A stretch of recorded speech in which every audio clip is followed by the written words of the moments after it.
Beautiful night for baseball in Milwaukee off the shores of Lake Michigan to Miller Park. It is game one.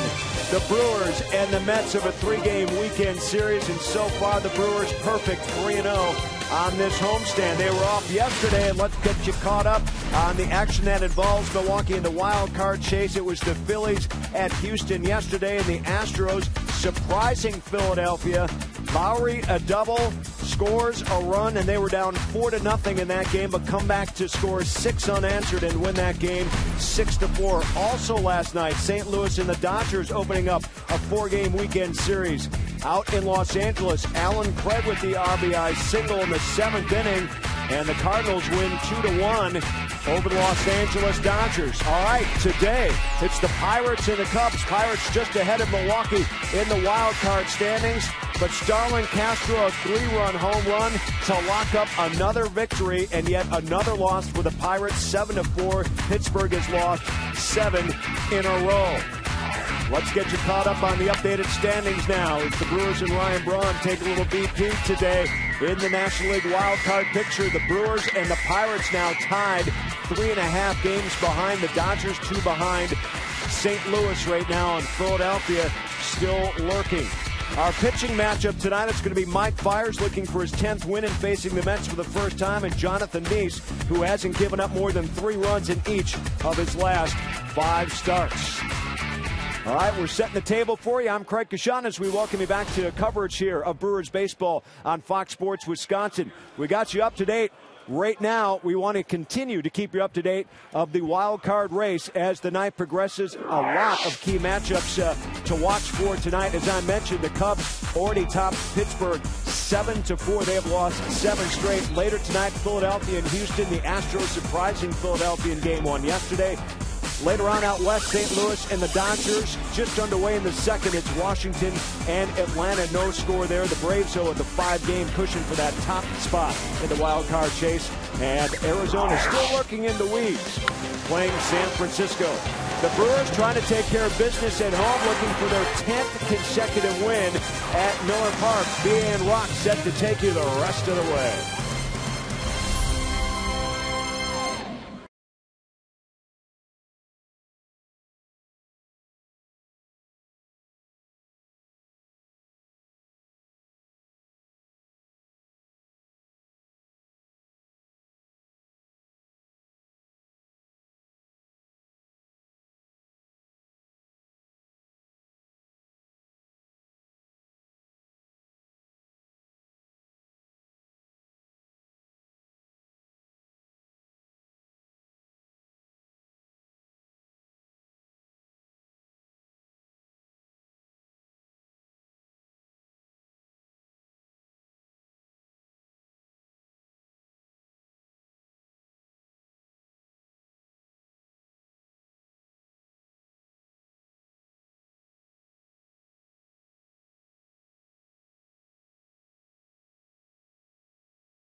Presented by Menards. Save big money on all your home improvement needs at Menards. By Miller Lite, because when friends come together, it's not just a good time, it's Miller time. By Toyota. When you choose Toyota, you get a lot for less. Toyota. And by AT&T, the nation's largest 4G network. AT&T. Rethink possible. Can the Brewers remain hot? Can they stay on this improbable run? The best winning percentage since August 20th. Nobody better than your Milwaukee Brewers. How about 18 of the last 23 games? And the Milwaukee Brewers are back at a game over 500 for the first time since April 12th. They were 4-3 at that time. Now they're finally on the plus side and hoping to keep it rolling here with 19 to play. Hi, everybody. We welcome you from Miller Park. Great to have you with us tonight alongside Bill Schroeder. I'm Brian Anderson. Well, the Brewers are doing something that could border miraculous if they keep it going. There is a lot of baseball to be played, but the Pirates lost today, as Craig mentioned, and now Milwaukee has taken one step closer to a wild card opportunity. And who would have thought about a month ago? I mean, it's been incredible what this team has been able to do, doing just about everything very well. Now, this is the way the team was supposed to play, according to Doug Melvin and Ron Redicky out of spring training. But right now, they're scoring a lot of runs. They're doing a lot of different ways, stealing bases. They're hitting home runs. Guys up and down that batting order contributing. You can see what they've been doing offensively. The team run average, their starting pitching has been very good. Defense, great. But the big difference right now, as opposed to a month ago, the bullpen. The bullpen has really come around, and they're really starting to finish games. That's why they're in this race right now. Now the Brewers have won their last 6 series. They are 17-2 in their last 19 at Miller Park. Some of the particulars of this hot streak. And yes, we're running out of superlatives, but the Brewers from 12.5 back out of the wild card. Right now they are 3.5 back. There's 16 to pass back then. Now it's down to 2, the Dodgers and the Cardinals, and they've been able to make up 12 games on the Pirates with that Pittsburgh loss earlier today. So we will see if the Brewers can keep it rolling. Mike Fiers next on the mound. A 3-game series. The Brewers game 1 coming up next from Miller Park.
Great to have you with us. Hope you'll make plans to join us here at Miller Park over the weekend. There's Terry Collins, skipper of the Mets. You see New York 65-78. It has been a rough second half for the Mets.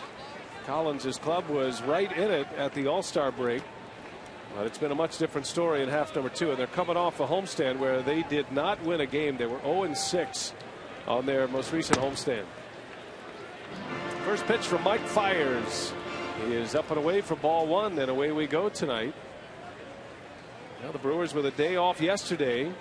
Not sure the Brewers wanted a day off, playing as well as they have played. They swept the Atlanta Braves, but there were some injured bodies that needed a day off for sure. Ron Renicke's hoping to get his club closer to 100% as we move forward. Yeah, anytime you play 20 straight games and you play as well as the Brewers did, you always need that day off. A well-timed day off, but you're right, when you're playing as well as the Brewers have been playing, you want to keep going, but I think that day off was very well-timed. Now Mike Fiers next in line. The Brewers push over 500 for the first time since early April with that sweep of the Atlanta Braves.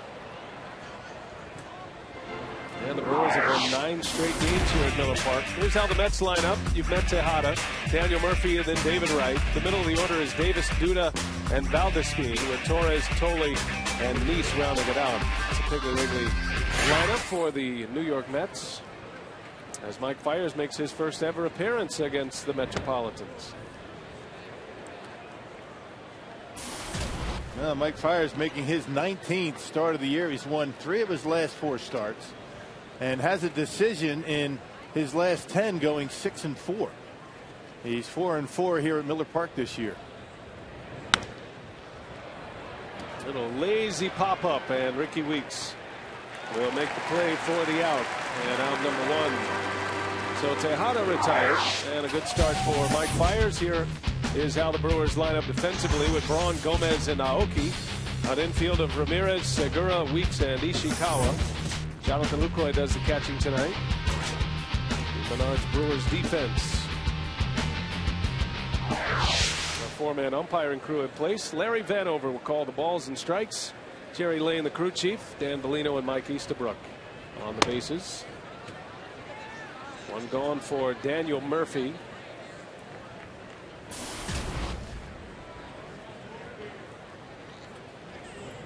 Murphy comes in hitting .291. New York's second baseman.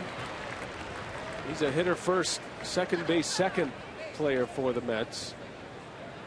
The offense has been the culprit for the Mets in the second half. They have just not been able to score many runs. Did not score many on their last homestand. Yeah, the Mets scoring just 9 runs total in their 6 games on the homestand. Offense is way down for New York. They've lost 8 of their last 9 ball games. As Murphy takes another one upstairs. 3 balls and a strike on Daniel Murphy. Fiers coming off a win against the Cardinals his last time out. Went 5 innings. Gave up just 1 earned run. He labored through those 5 innings though. It took him 96 pitches to get through the first 5 innings. As Murphy pulls one foul. Yeah, but he allowed only 1 run. And that was the amazing thing. Men on base just about the entire night, and 3 walks, 5 strikeouts. And kept the ball in the ballpark, obviously. Fiers has not given up a home run in his last 3 starts. Well, none of the Mets have ever faced Mike Fiers. This will be a new experience for him. As Murphy takes ball 4. That one missed low. And a 1-out walk. So Fiers in his last start, he went 5 innings, gave up just 5 hits. He was able to rack up 5 strikeouts, but he was in a lot of deep counts, Rock, and he ended up walking 3 batters that night. And while he was in the game, the Cardinals stranded 7 base runners. The only clean inning that he had was the 4th. But once again, as you mentioned, all those base runners and all those pitches, the Cardinals are only able to put 1 run on the board. There's always a little bit of concern about Fiers and the innings that he has racked up this year. He is in uncharted territory with innings as he deals David Wright strike 1. Fiers began the year in AAA. Arrived to the big leagues in late May. Wright still one of the top hitters in the game. He's hitting .314. He's 5th in all of baseball in on base percentage. He's getting on base at a 401 clip this season. Has 17 home runs, 81 driven in. And with the way the lineup has struggled this year, this is the one guy that you don't want to have to throw strikes to. If you walk him, so be it. Pit to somebody else, because David Wright is the one consistent bat in his lineup. 0-2 to David Wright, with Murphy at first, and a curveball miss for Fiers.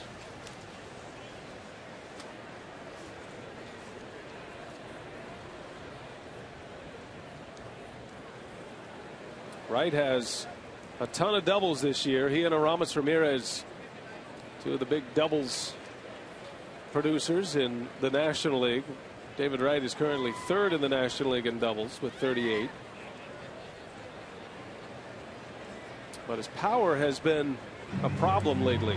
Wright has hit just one home run since late July. He has one home run since July 28th. As Lucroy makes a quick trip to the mound. He's up among league leaders in walks, and I think one of the reasons that his power has been limited. He plays in a huge ballpark, number one. Number two, I don't know if pitchers are willing to throw to him at this point because of the lack of production. Everybody else in the lineup. Yeah, that's a good point. He is on a 7-game hitting streak, starting play today. As Wright fouls that one away, a little bit late on an 89-mile-an-hour fastball. And that is the essence of Mike Fiers. You wonder how hitters could be late on a fastball that is not overpowering. He has terrific breaking stuff, a great curveball, uses his changeup very well. Has had a knack of avoiding the sweet spot of the bat this year. There's a curveball that is ripped to left. Braun will watch that go over his head and off the wall. And the throw comes into third base. David Wright is in with a double. And fortunate for Mike Fiers, that one didn't leave the ballpark. Yeah, a little bit of a top spin on it, and that kept it in the yard. Hit about midway up on that wall and left. And Fiers hung that one up in the strike zone. Double number 39 for David Wright, who continues to swing the bat well. He hung that one up. I mean, pretty good job of staying back by Wright. You can see the good balance, a little bit out in front, maybe why he had a little bit of an uppercut, had some top spin on it. But the Mets in business, second and third, only one out. So a walk and a double.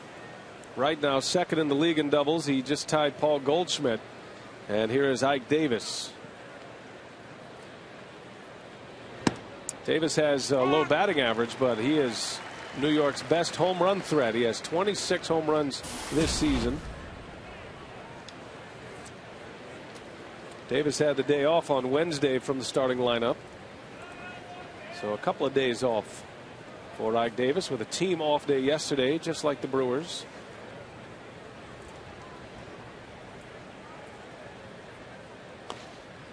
Impressive power numbers for Ike Davis. He's got those 26 home runs and only 102 hits. About 1 out of every 4 hits for Ike Davis leaves the ballpark. Davis now in his third year in the big leagues. And a bad injury last year. And played in just 36 games a season ago. And a career best in home runs and RBIs this season. As he rolls over that one, a foul ball. And the count remains at 0-2.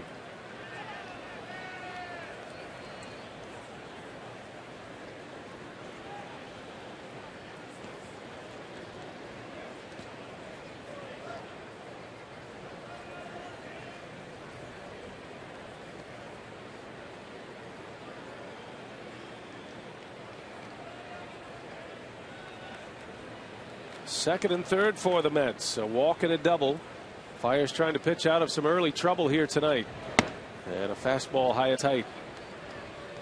Fiers doesn't have the strikeout stuff that you would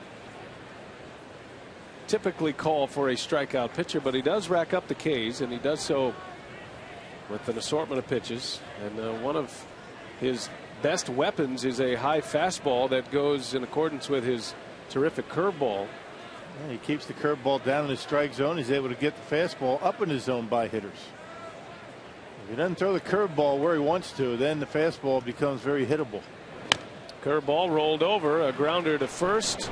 Ishikawa will take it to the bag, but the Mets are on the board. So an RBI for Davis, and it's 1-0 Mets. Davis rolls out 3 unassisted. And one of the issues that Fiers had in his start against the Cardinals was leaving his curveball up in the zone. He's done that a lot in this inning. With that last curveball, pretty good pitch. Kept that one down, and Mike Davis an easy out at first. So 2 gone. David Wright advances to third base, and here's Lucas Duda.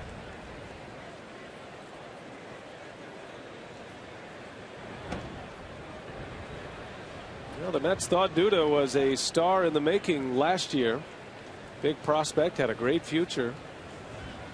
Getting a chance to play every day at the beginning of the season this year, but he was struggling so bad that the Mets actually sent him down.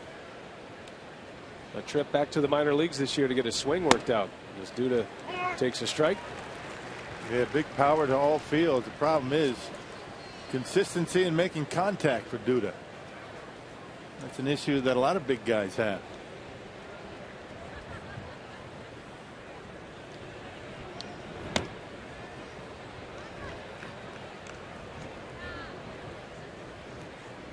Duda still just 26 years of age. And when he went down to the minor leagues, he did swing the bat well down in Buffalo. Had 3 home runs and hit for a .260 average in just 25 games. Put him back in the big leagues as he takes strike 2. But the Mets are counting on Duda to be a middle of the lineup bat for them, a productive bat that can hit 4th or 5th.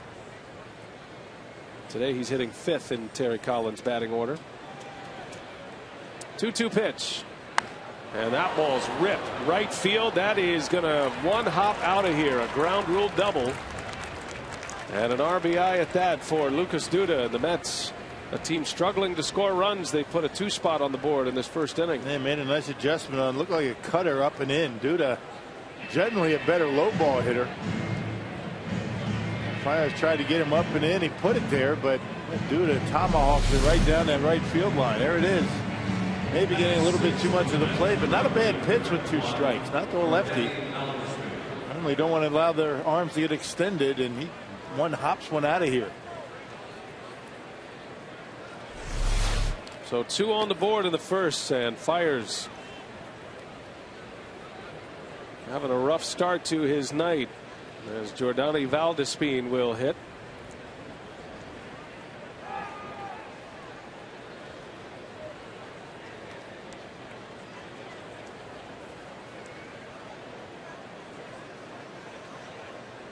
VALDESPIN, the Mets right fielder. He's an infielder by trade.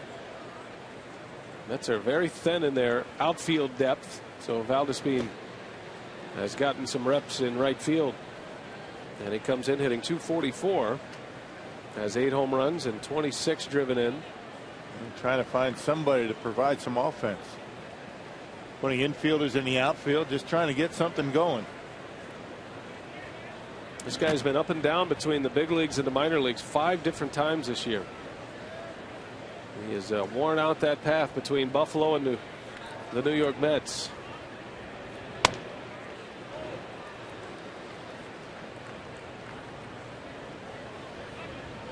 A good opportunity for these young guys. You know, come up and down and try and make your mark. And Mets trying to figure out what they have going into next year. We've been saying that quite a bit lately with teams that the Brewers have been playing. Brewers doing the same thing, but they've been able to win. 3 balls, no strikes. That's amazing where a season can go. You know, the Mets and the Brewers were in about the same position 3 weeks ago. Mets continued to lose. The Brewers got red hot and have now pushed themselves back into a pennant race as VALDESPIN walks on 4 straight. And Fiers does not look like himself here early, and a quick visit to the mound by Rick Kranitz, the Brewers pitching coach. And the concerning thing for Fiers is he's having trouble commanding his fastball. Not able to put it where he wants and missing all over, up, down, in and out. Ordinarily, when that's the issue, you have a mechanical flaw, and perhaps that's what Rick Kranitz is talking about. I want to apologize for our technical difficulties tonight. We are addressing the problem, trying to get the bugs fixed. Thanks for your patience in the meantime.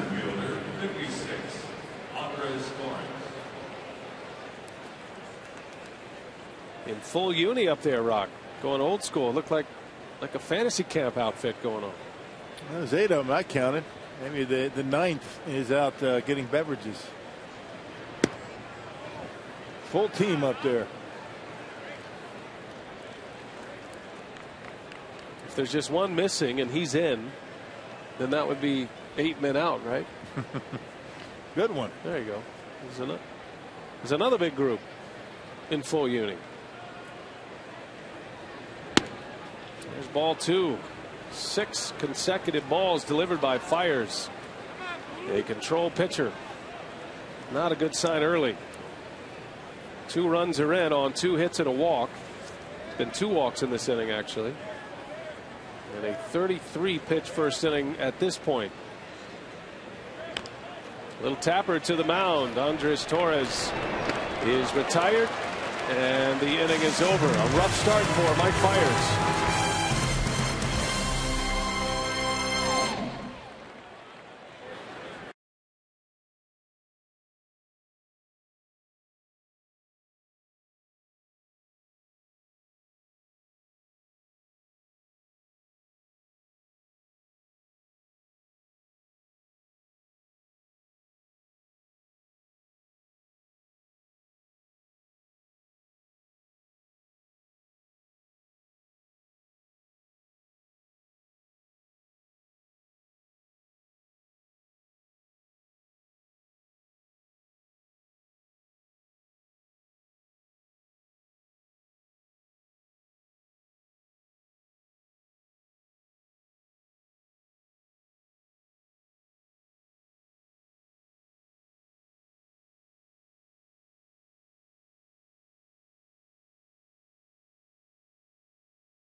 As Ron Renick's club is down 2-0 as we head to the bottom of the first inning.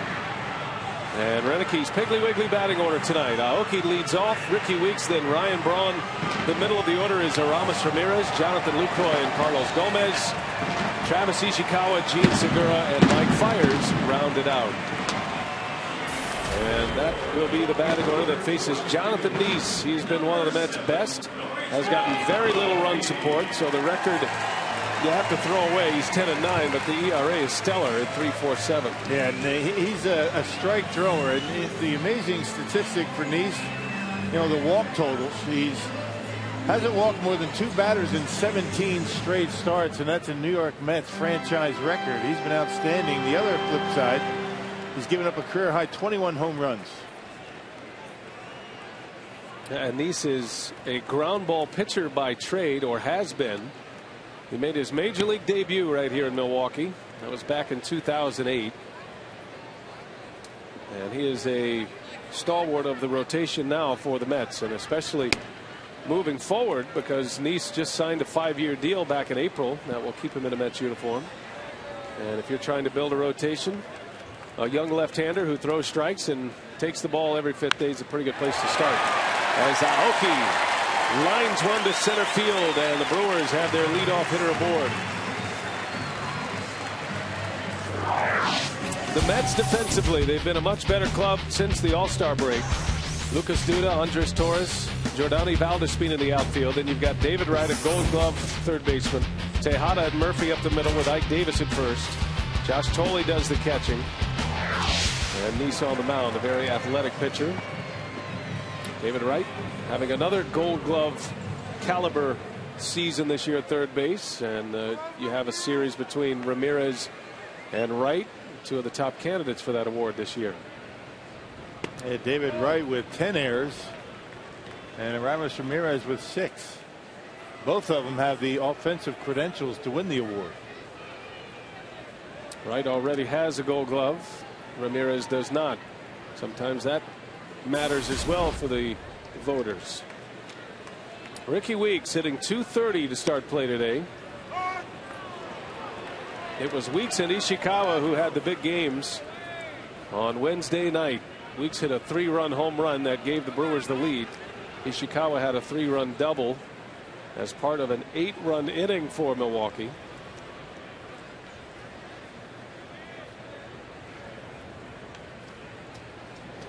And Ricky Weeks now on the doorstep of 20, sitting at 19 home runs. That 8-run inning in the 5th inning on Wednesday was one off a season high for the Brewers. They had a 9-run inning against the Cubs, and it was a series full of big innings for Milwaukee. Aoki takes off. Weeks chops it foul. Yeah, and that 5th inning was the only inning the Brewers scored in that game. So I guess that's all they need. But Ricky Weeks has been outstanding. His last 17 games, not just hitting for average, but power. 6 home runs, 11 RBIs, playing very well defensively, and has been in the middle of a lot of rallies for Milwaukee. Has really stepped it up since being elevated to that number 2 spot in the batting order. Seems very comfortable in that spot. Of course, why wouldn't you? They're hitting in front of Ryan Braun. They see a lot of strikes in that spot, a lot of fastballs as well when the leadoff hitter reaches, and Aoki has been getting on quite a bit. Ricky Weeks has been a leadoff hitter most of his career. Taken out of that role last year, was back in that role to start this season, before ultimately dropped in the order. After a dismal first half, Weeks has really turned it around, and you got to give him a lot of credit. This is a tough game mentally. Sometimes you get wrapped up in the axle and it's hard to get out of it, but Weeks has been able to pull out of it, and he's been a big part of why the Brewers have made this miraculous comeback. Bouncing ball, chance for 2 here. 4-6-3 double play. And 2 outs with 1 swing of the bat for Jonathan Neese. Yeah, he talked to the Brewers players, and they'll tell you that there's not too many guys in all of baseball, maybe in all of sports, more mentally tough than Ricky Weeks. I mean, when he first got called up, when he started with Milwaukee, he had a tough time, and fans were giving it to him, but he just kept grinding away and has turned himself into a pretty good second baseman. Having a rough year, but finishing strong. Routine double play for the Mets. Murphy to Tejada to Davis. And here's Ryan Braun with the bases empty. Well, Braun's been dealing with a right wrist injury. He's been playing through it. But you figure the off day yesterday did him wonders. He said he feels much better today with no baseball activities yesterday whatsoever. Yeah, different point in the season, or if the Brewers weren't really playing as well as they were playing, he might very well have missed a couple of games, but there's no way Ryan Braun's going to miss games right now.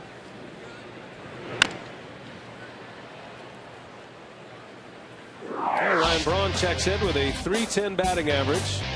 That's good enough for 7th in the league. His 38 home runs leads the league. And 100 runs batted in for Ryan Braun. That's second best, trailing Chase Headley of the Padres. And he is among the league leaders in most of the major offensive categories. Braun having an MVP season once again. There's been a lot of debate, a lot of discussion about Ryan Braun and a second MVP award now that the Brewers have played themselves back into a pennant race. That only bodes well for Ryan. I mean, no longer can you say you're going to give an MVP to a team that's not relevant in September. That's certainly not the case. Numbers speak for themselves. Full count, 2 outs. And there's ball 4. So Braun draws the walk. And that'll give Aramis Ramirez a swing here in the first inning.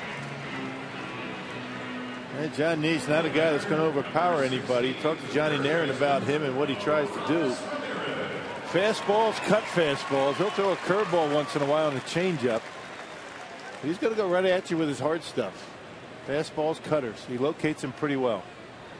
And a rare walk for John Neese.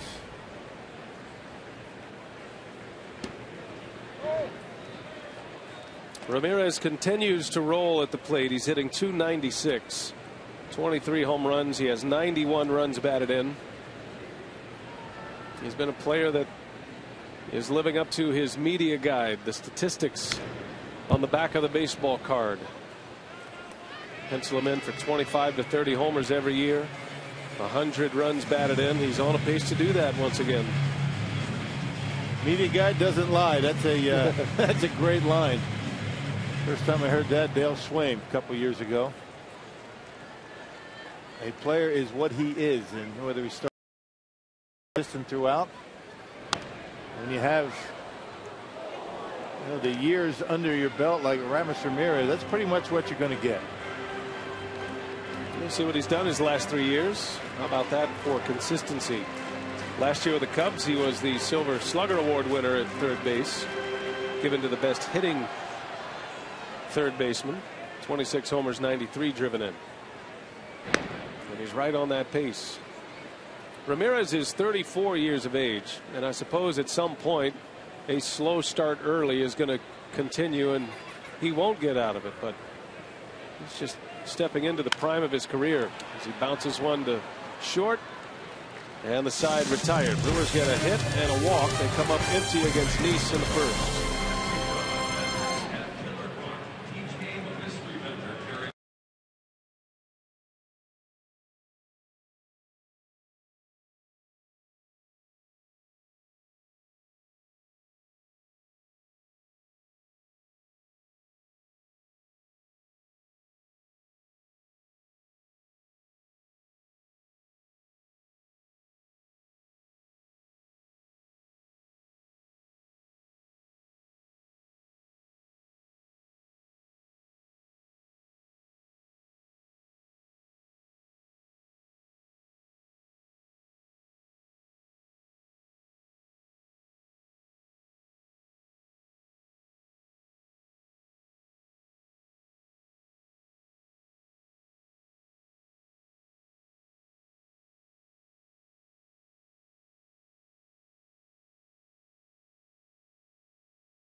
Against Mike Fiers. And Ron Renicky having a chat with Martin Maldonado, hoping Mike Fiers can settle into a groove here. Josh Thole leads off, drops a bunt down, and it will roll foul. Don't see many catchers try to bunt for hits, but Thole's one of those guys who will. Matter of fact, he joins Martin Maldonado as another catcher who likes to bunt for a hit on occasion. No, just because you're a catcher does not mean you don't know how to bunt. You had Ramirez shaded over toward the hole for the left-handed hitter, and Thole just trying to drop one down that third baseline. Didn't have to be that perfect. You were a fine bunter in your career, as I recall. You got to do something right. Not going to be around long. A swing and a miss. 0-2 the count on Thole. Every now and again, drop one down, a little tokey. Drop it down the third baseline. Keep him honest. Might buy a a hit through the hole at some point. No balls and 2 strikes on Thole. And a swing and a miss. A fastball right by him. 1 gone in the second. We check in with Telly Hughes. What do you have, Telly? Well, Brian, as we all know, the Brewers are looking to tie a franchise record tonight with their 10th straight home win. And I had a chance to talk to Ron Renicky about their home success, and he said this is the reason why they've been put in a position to make a push for the playoffs, because when they were struggling on the road, they knew that they would play well at home, and the two would balance out. So the Brewers have been playing well here at home, but they have also turned things around on the road. Well, the Brewers came up with a split in Miami and then took 2 out of 3 from the Cardinals on the last road trip. And you see what the Brewers have done since June 6th. They are 20 games over 500, the best home record during that stretch. Yeah, right now it really doesn't matter where they're playing. I mean, they're a good team. They're playing well. All aspects of the game have gone well. Base running, they're stealing bases, hitting homers. Defense has been good. They're the 5th best defense in the National League. But as we know, I mean, it's all about the bullpen. The bullpen's been good, and because of that, they're winning. I guess it all matters where you get hot. Do you get hot on the road or you get hot at home? The Brewers have won 9 straight home games, and they are now 16 games over 500 at home. As Nice slices 1 foul. On the road this year, the Brewers are 15 under, and they start a crucial road trip. It'll be the last road trip of the regular season, and it's going to take them to contending teams. Pittsburgh first, then Washington, then Cincinnati. A 3-city road trip that'll cover 10 games. Nice with a base hit to left. The Mets pitcher, who comes in with a 188 batting average, singles to left field for the 3rd hit for the Mets so far. Carsoup.com email the booth question. Rick in Jefferson is asking, which league has the better wild card chase right now, the American or the National? I think the National League is running away with interest. The American League, there's 3 teams in it, 4 probably. Angels are hanging around. They're hanging around. One of those teams, Baltimore or New York, will win that division. So the one that doesn't win the division will be in the battle for the wild card. But there's a little bit of space separating them. The Pirates lost today, so the National League just continues to get tighter and tighter. The Cardinals are in L.A. for 4 games. That's going to be a very important 4-game series for the St. Louis Cardinals and the Dodgers, for that matter. That's a big one. Yeah, the Cardinals won last night. They got a terrific pitching performance out of Lance Lynn. 2-1. And it was Alan Craig who had the game winner against the Brewers last Sunday, who ended up with the game-winning RBI in that game. So the Cardinals have won game 1 of that 4-game series. Tejada pops this one up, and Aoki for out number 2. Also keeping an eye on the Phillies tonight. They are in Houston. They let a lead get away yesterday, and they're back at it early here tonight. Philadelphia getting a home run from Jimmy Rollins. They scored 4 runs in the first inning. Rollins and Utley all getting into the act. Astros have been able to add a run to it. Ryan Howard bangs a 1-hopper out. You wonder why the Phillies are playing well. They still have the big 3 on the mound, and they have a healthy Jimmy Rollins and Chase Utley. That ball's hit deep to right, and that one's going to go. Daniel Murphy with a 2-run home run, and the Mets have a 4-0 lead early against Mike Fiers. More 2-out damage done by the Mets. And the fastball missed his spot, obviously, and Murphy, with only 5 home runs coming in, able to knock that one out of here. Second deck out there in right, out in the Miller Lite beer pen. You saw Lucroy reach. It was supposed to be away, ended up middle in, and I think Fiers not going to get that one back. Fastball command not very good right now. And the Brewers digging themselves a deeper hole here, down 4-0 as David Wright takes a ball inside.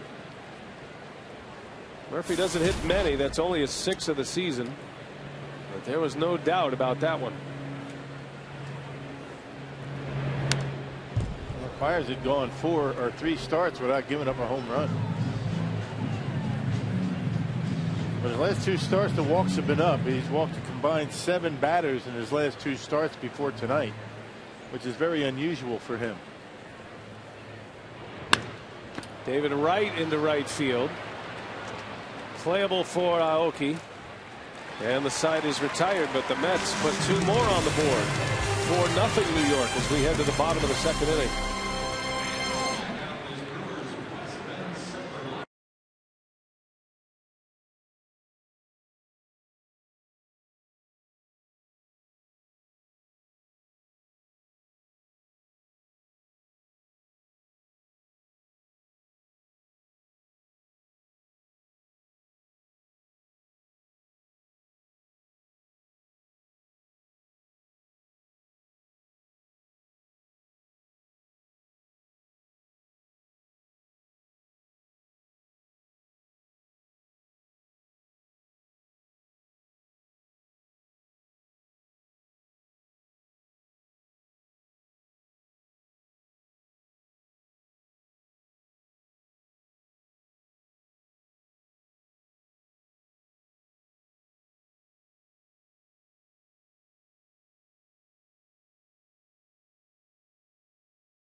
Game.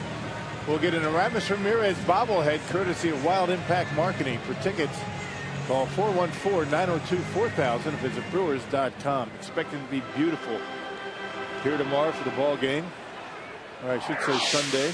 Yeah, no Packers on Sunday either. Packers winning last night, so love to see you here at the ballpark. I know the players talking today about how great the energy is in this ballpark, the atmosphere, and hoping for a sellout this weekend. Yeah, Brewers going to be gone for 10 days. Well, a big crowd held quiet so far tonight as the Mets have put 2 runs on the board in each of the first 2 innings. And 3 of the 4 runs that have scored have come with 2-out hits. Jonathan Lucroy leads off, hitting .322 to start play today. Has 9 home runs, 50 driven in. Missed 2 months of the season with a fractured right hand, and he started to get his swing back together. 2 balls and a strike, and Lucroy bangs one through, a base hit. So Jonathan Lucroy with the 2nd Brewers hit. It leads off the 2nd inning. Lucroy starting to look inside a little bit more. He did that in that recently completed series against the Braves. Got a couple of fastballs, banged him in the left, and just out of the reach of Tejada, it's short. Lucroy ordinarily likes to shoot that ball into center field, but he's getting pitched in, so pull it to left. Now the Brewers have had leadoff singles in each of the first 2 innings. Nice got a double play ball last inning to wipe out that leadoff runner. We'll see how the Brewers go here tonight. Carlos Gomez, the former Met. Good to see him back in the starting lineup tonight. Gomez left Wednesday's game with a an injury just above his knee. It was a lower quad contusion officially. And he got that trying to break up a double play. Gomez cannot check his swing. Well, on Wednesday, Gomez breaking up a double play with Giannis covering, and knee to knee it went. Right there, right on the meat above the knee and the right knee, and he had to leave the game, but he's back. Little flare, and that is going to fall for a base hit. Lucroy hustling to second will make it. A knuckle buster that finds green grass in shallow right field. Yep, on a 0-2 pitch. Really trying to bust Carlos Gomez inside. He got it in there, not enough, but Gomez strong enough, a big enough swing to muscle it out there into right field.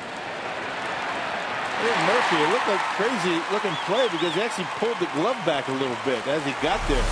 Not sure why he did that.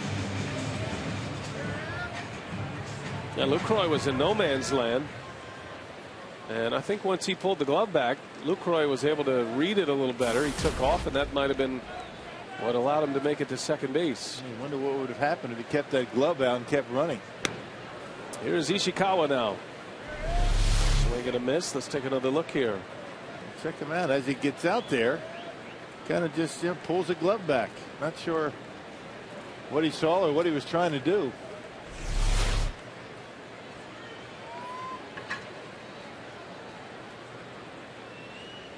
Ishikawa facing another left-hander.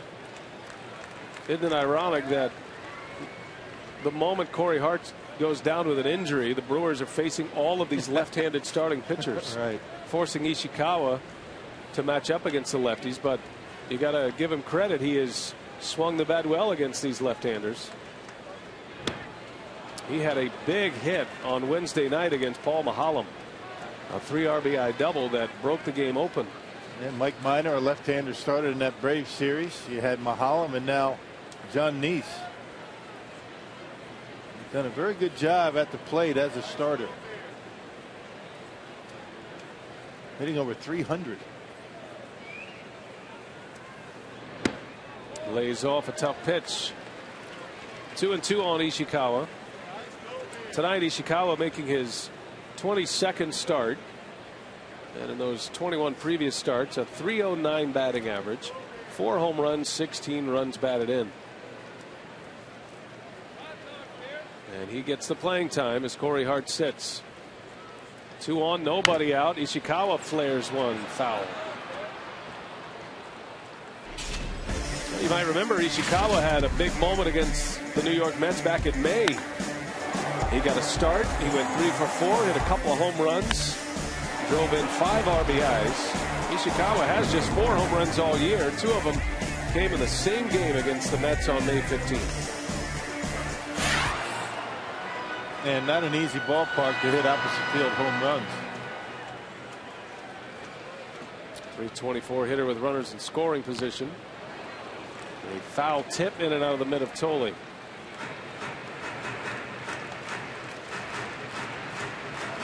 Ishikawa's big hit on Wednesday came against a breaking ball from Maholm. He stayed right back on it and whistled it over the head of Jason Hayward and off the fence in deep right center. Yeah, the base is loaded. That ball's hit pretty well. Left field on the run is DUDA. Can't get it. And this one will bounce out, which is going to cost the Brewers a run. Gomez was trying to catch Lucroy, literally trying to catch him just for the fun of it. And they'll have to send Gomez back to third base. It's an RBI double for Ishikawa, and he stays hot. Yep, on a looked like a cut fastball away from him. He just drives it out there into left field. DUDA, not the greatest of defensive players in the outfield. That wasn't a bad pitch either. Down and away. Ishikawa drops the head of the bat on it. Nice easy swing. Just trying to make contact. And the Brewers on the board. Nice job by Ishikawa taking it to left. Well, a good start to the inning. 3 straight hits. A run is in. Second and third for Gene Segura. And a slow roller. Nice has it, throw to third. Now they've got Gomez in a rundown. Gomez tagged out. So the first out of the inning. I told you Nice is an excellent fielder. He's a terrific athlete, and he made a nice stab on that ground ball. Yeah, but Gomez did a nice job. I mean, staying in the rundown long enough, allowing Ishikawa to get to third, and Segura with good base running gets to second, so no harm, no foul. Would have been an out somewhere. Gomez trying to get a good break. He realized it right away, but too late. And stays in the pickle long enough. That has David Wright tag him as he's heading toward home, and both runners able to advance. Good job. So here is Fiers now, the Brewers pitcher, who had an RBI single in his last game against the Cardinals, his first major league run batted in. He's just 2 for 28 at the plate this year.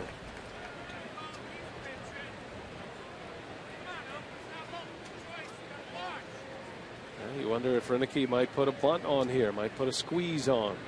Fiers swings away, little flare, that's going to fall, a base hit. And in to score Ishikawa. Look at Mike Fiers, a run-producing machine lately. Fired up. A little jam shot. And Nice tried to come in on him, and Mike Fiers able to fist one out in the right field. A bit of a fist pump from Mike. And the cut fastball, he left it out over the plate a little bit. Nothing really hit all that hard except for that Ishikawa base hit. And Travis able to score. Segura at third base. 4-2 Mets as Mike Fiers delivers his second career major league RBI. Does it in back-to-back games.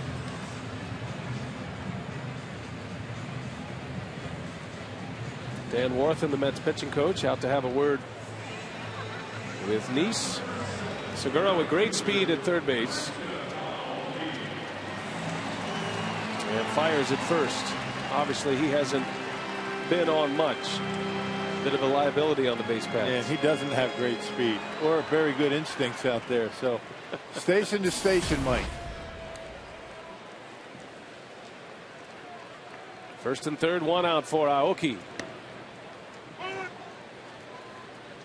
But you don't expect him to over at first base, right? He's a pitcher. Right. He isn't on first base all that often. The RBI's gravy enough.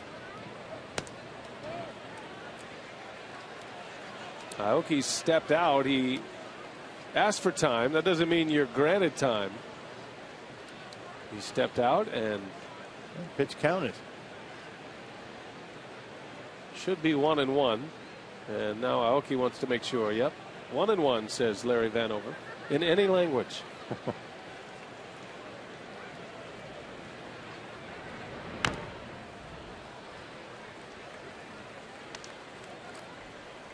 Ball and 2 strikes on Aoki. He had a single in the first. He ripped one back up the middle.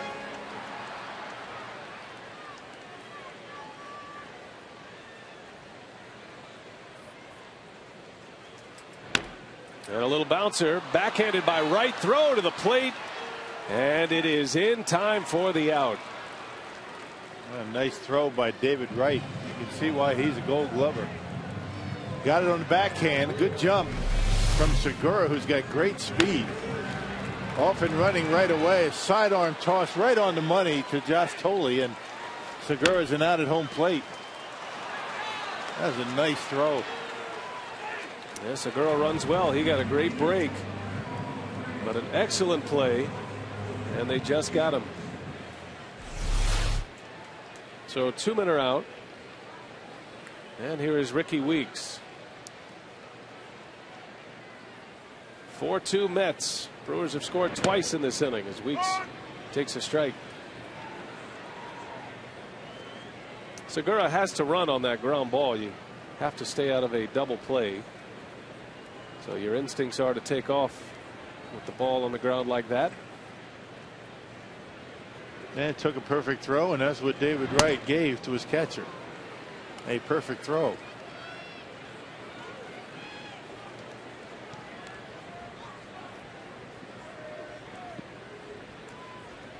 2 on 4 weeks. Got Fires at second now with Aoki at first. Ricky down in the count 0-2. He bounced into a double play his first time up. High and tight.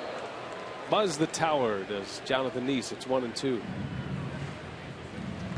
And he likes to come inside. I mean, not just for effect, but he throws strikes in there. Left a couple of them out over the plate in this inning.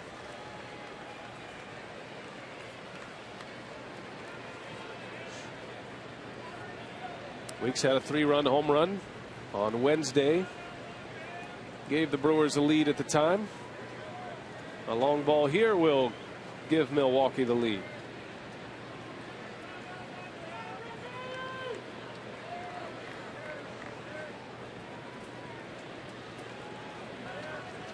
One ball, 2 strikes, and Weeks takes a called strike 3 outside corner. And the inning ends, but the Brewers score twice. 4-2 Mets. Lucroy started it with a single. Got RBIs from Ishikawa. And Mike Fires, the pitcher.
Today is presented by Piggly Wiggly, the official supermarket of Fox Sports Wisconsin.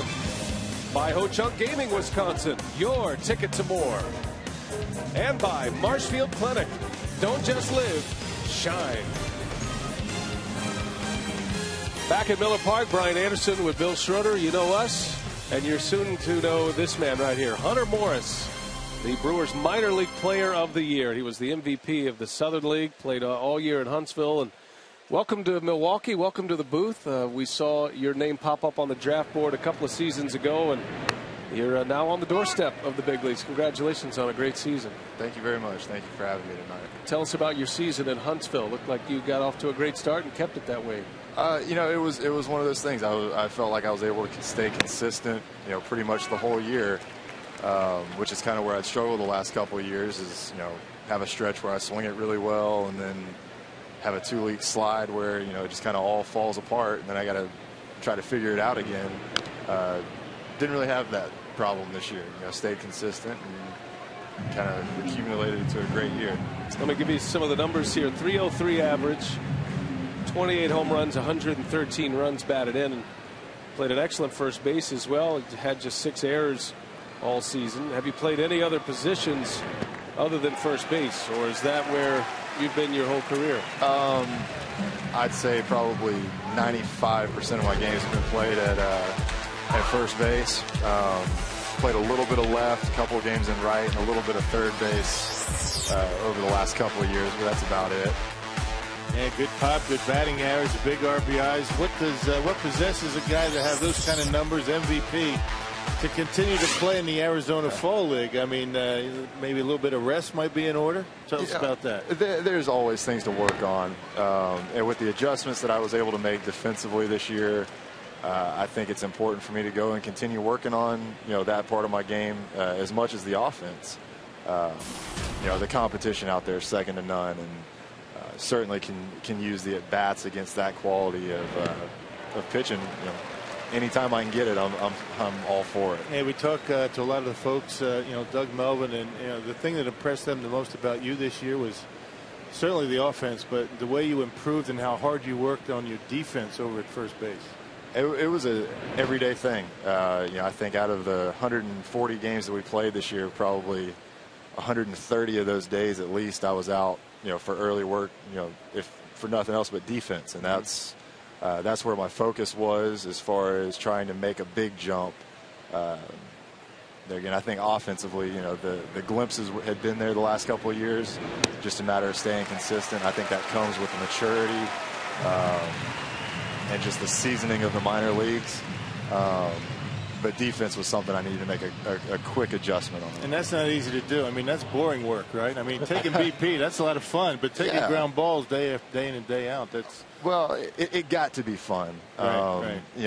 It was one of those things where once I got comfortable with the fundamentals of it and start making the routine plays, and I could start challenging myself, be like, okay, let's start trying to, show off a little bit. Let's try to make it more fun and, a little more flashy here and there.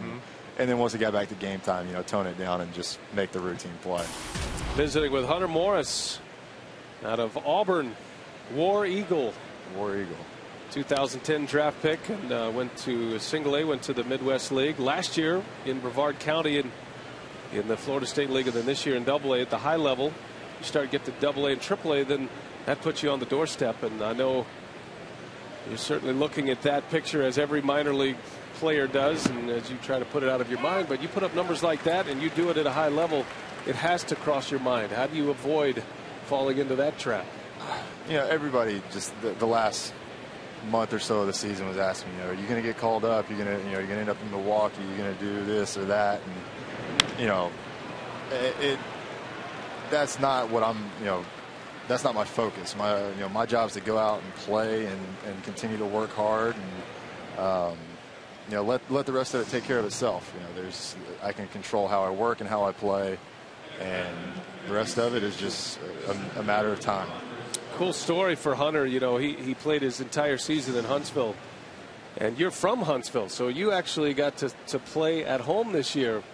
Your wife, your child, and tell us about that story. You actually stayed in the house you grew up in, is that correct? My parents moved to Huntsville probably 25, 26 years ago.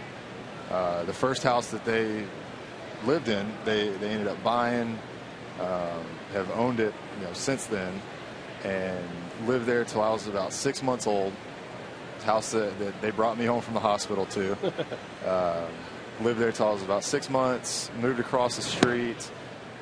Lived there for about 8 years, so that was the neighborhood I kind of grew up in. And then they moved a couple miles up the road, and it all came full circle. And my wife and I ended up moving into the house that I came home from the hospital to. That's very cool. Do you have any family members in Nashville, perhaps? Maybe you can move make in. Make it comfortable, No, but it's funny. One of my best friends, my roommate in college and one of my groomsmen in my wedding, actually works for Dollar General in their corporate office up in Goodlettsville, Tennessee, right outside of Nashville. So you're superstitious. I told him I actually took the couch that's in his living room up there for him after he moved in. So in return, when I get there, he'll have to let me sleep on it. Got to have that connection, that comfort level at home. Runner goes. Lucroy's throw right on the bag. Caught stealing. And that ends the inning, and Hunter Morris has been our guest. Great season, man. It's great getting to know you. Thank you very much. Thank you for having me. Congratulations. We'll see you up here quick. Yeah, we'll see you this spring as Hunter Morris is headed to the Fall League in Arizona. You can check him out. Check out his numbers online. Big year in Double A.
of the day. And we go from the player of the year in the minor leagues to the pitcher of the year. 25-year-old Hiram Burgos. What a great year. A 10-win season. This guy started the year in A ball, ends up in AA, and then finally in AAA, and you just kept winning wherever you went. And what an honor to win the pitcher of the year in the Brewers system. Congratulations. Tell us what do you think about the season that you've just put together? It was it's a great honor. And it's unbelievable season. I'm happy for it. Thanks God that kept me healthy through the whole year and helped me put all those numbers. And I gotta keep working hard and throwing everything for a strike and get people out. What kind of pitches were you throwing this year? It looked like you had a couple of curveballs there, some changeups, so kind of a mix and match, everything. Yeah, I throw a fastball, cutter, curveball, and changeup. So you had Fred Dabney as your pitching coach in AAA. We've seen Fred quite a bit in spring training. Yes. Talk about Fred a little bit. Oh, great guy. Actually helped me a lot. Last year I had him in high A, so we worked together last year, and he's always trying to get all the guys to get better, and he's a hard worker. And this year I had the chance to see him at least for 1 month over there in Nashville. So it's great. And I think Mark Dewey in high A this year, and then Chris Hook in AA. So every time you take a little bit from each one and put everything together and to help you out, and the pitching wise. 10 wins this year through 3 levels of the Brewers system. And take us through every call up. When you got the call to go from Brevard County to Huntsville, and then from Huntsville to Nashville, what were those moments like when you kept advancing? Well, it's fun because I guess when you keep moving up, you're doing something right, and that's how I felt. It's the same baseball. I always say that it's the same baseball no matter where you're at. You're here, you're in other state, you're in Puerto Rico. It's the same baseball.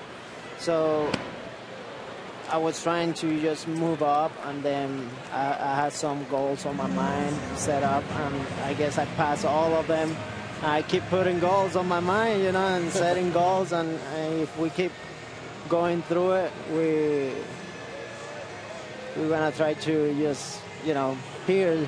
Yeah, get to the big leagues. Get to the big leagues. It's everybody's goal. Yeah. What are your thoughts being here? I saw you before the game during batting practice. A lot of the guys on the Brewers right now. A lot of young players come up. How does that inspire you going forward? Yeah, it feels great. Seeing all those guys that I know, and they're here, and at the same time, it's a motivation for me, and I know I can be here soon.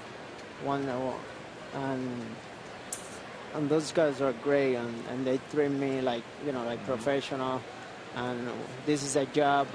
After that, we're friends. So yeah, I know a lot of those guys. We play together in lowest level, and then I saw them in spring training. So we always make a good relationship.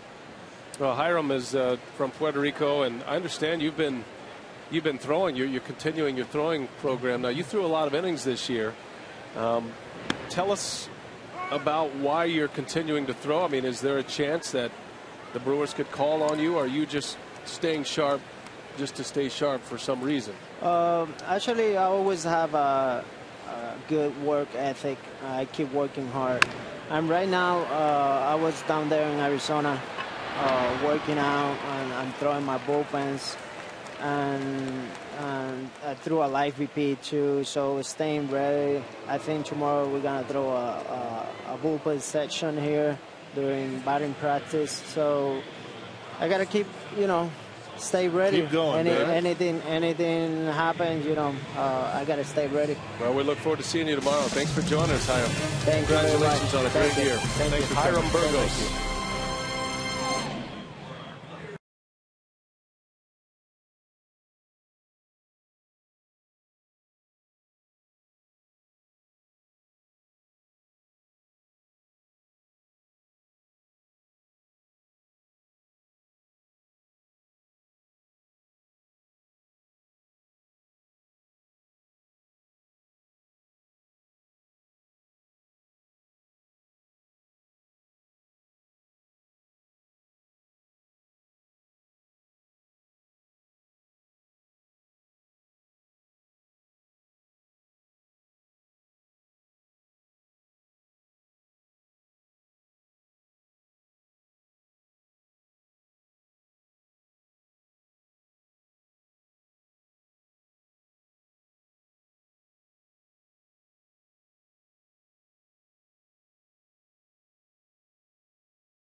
scoreless inning of the night.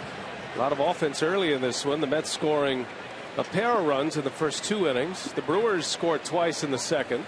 Fiers had something to do with that. He had an RBI single in that inning. So 4-2 Milwaukee as we head to the 4th inning now. The Mets are coming up. Andres Torres will lead off. The 3rd inning for the Mets ended with a caught stealing. Torres was at the plate. So he leads off. Bottom 3 of the order coming up. That's good to catch up with Hiram Burgos and Hunter Morris. Good to finally put the faces with the names. You know, those are the 2 names that keep coming up. Seems like week after week with great performances down in the minor leagues. Burgos going through all 3 levels, single A, double A, and triple A. And Hunter Morris just had a huge season in Double-A Huntsville this year. He actually made a bid at a Triple Crown in the Southern League this season. Yeah, neither one of them very complacent, are they? I mean, both of them. I mean, Burgos still pitching. You've got Hunter Morris going down to the Arizona Fall. Well, I tell you, if I had a year like that, I'd be sitting back enjoying it for a little while anyway. Right. I mean, you talk about focused. I mean, these guys, they want that brass ring, and that's the big leagues. Pitching here at Miller Park. Those are 2 guys we're going to see next spring for sure. I mean, they'll be in Major League camp, and certainly after the years they posted, they'll have a chance. We could see them in Milwaukee next year. And the way Hiram Burgos is talking, as Torres rolls one just past the bag at first. Fortunate that didn't hit the base. And there is out number 1. Now to check the pulse of social media, we hear from Sophia Minard. How are you doing tonight, Sophia? Great, guys. One of the bright spots for the Brewers this season has been the emergence of Nori Aoki. He's currently on a 5-game hitting streak, and we saw some tremendous defensive plays by him in the Braves series. So our question for fans tonight is, has Aoki been more valuable to the Brewers at the plate or in the outfield? You can tweet us at FS Wisconsin with the hashtag Aoki. And guys, one thing to keep an eye on is that Aoki has never played more than 144 games in a season. Tonight marks game 144 of the Brewers season. Yeah, and that's interesting because in Japan, 144 is the max. And, you know, Aoki says he's feeling strong. His numbers prove it. You know, I thought he went through a little spell there on the last road trip where he struggled a little bit. His bat got a little heavy, but then all of a sudden he started to hit the ball with some power. Sophia brings up a good point as we put this out to you today at FS Wisconsin. I think from now on, the next 19 games are going to be very interesting to watch, to see how he holds up in this major league schedule. Well, he's done a nice job. I mean, in 4 games here on the homestand, he's been on 6 times. He's made some great throws from the outfield, and doesn't appear like he's tiring at all. I agree with you. There was a stretch about, you know, maybe 3 weeks ago where he was a little bit gassed. He slow bat, but he has certainly turned things around. That's for sure. Well, Aoki has a hit tonight. So let us know what you think. You can tweet us back at FS Wisconsin.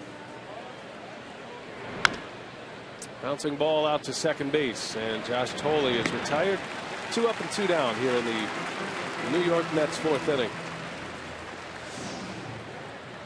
AT&T trivia question tonight. Who was the only Brewers pitcher in the 90s to be named to the All-Star game? I know that one. Do you? He's in the ballpark. You lived it. No, actually, yeah, I did. At least some of it. Not on the field. In the booth. That's a good question. The Brewers didn't have much pitching in the 90s. No.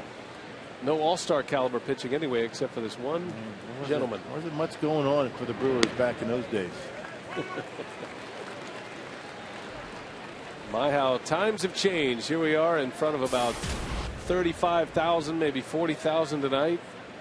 Back in a pennant race in a beautiful ballpark.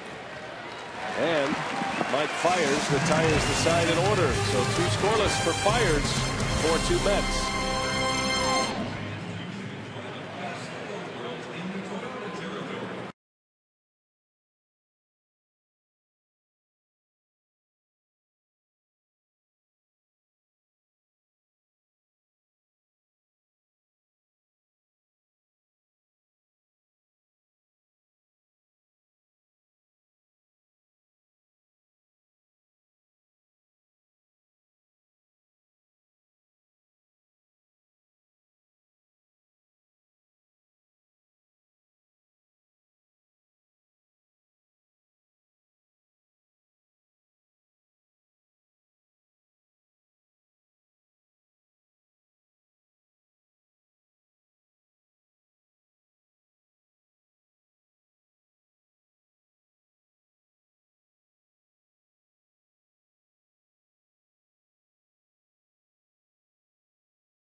Mets off to a fast start. Got a couple of RBIs from Davis and DUDA, and then it was a 2-run home run by Daniel Murphy, gave him a 4-0 lead. Brewers came back in the bottom of the second. Travis Ishikawa stays hot. He drove in 1 with a double. They sent Gomez back, but then Fiers brought him in with a single to right. And the Brewers were able to score twice in the second inning. 4-2 is our score. The Mets have the lead. Murphy's home run the difference right now. 3 of the 4 Mets runs have come with 2 outs. Mike Fiers seems to have settled down. He has 2 scoreless. He's punched out 3 so far. And here we go to the bottom of the 4th with Carlos Gomez leading off. Gomez single to right. Just got a jam shot that he dumped into right field his first time up. That was back in the second inning. Drafted, or rather signed and developed by the Mets. It was part of that big trade that brought Johan Santana to New York from Minnesota. Gomez went to the Twins for a couple of seasons and then eventually a Milwaukee Brewer in his 3rd season with the Brew Crew. And he's having his best season. This is the kind of player the Mets always thought he could be, a speed power type hitter. Although Gomez will tell you the Mets and the Twins tried to take some of the power game away from him as he swings and misses, and down he goes on strikes. Lease picks up his 3rd strikeout.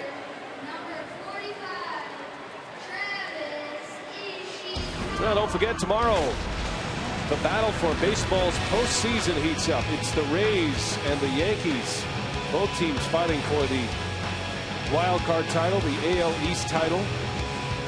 Fox Saturday Baseball returns tomorrow at 2:30 p.m. Central. Well, that is a very good race going on. The wild card races are fantastic.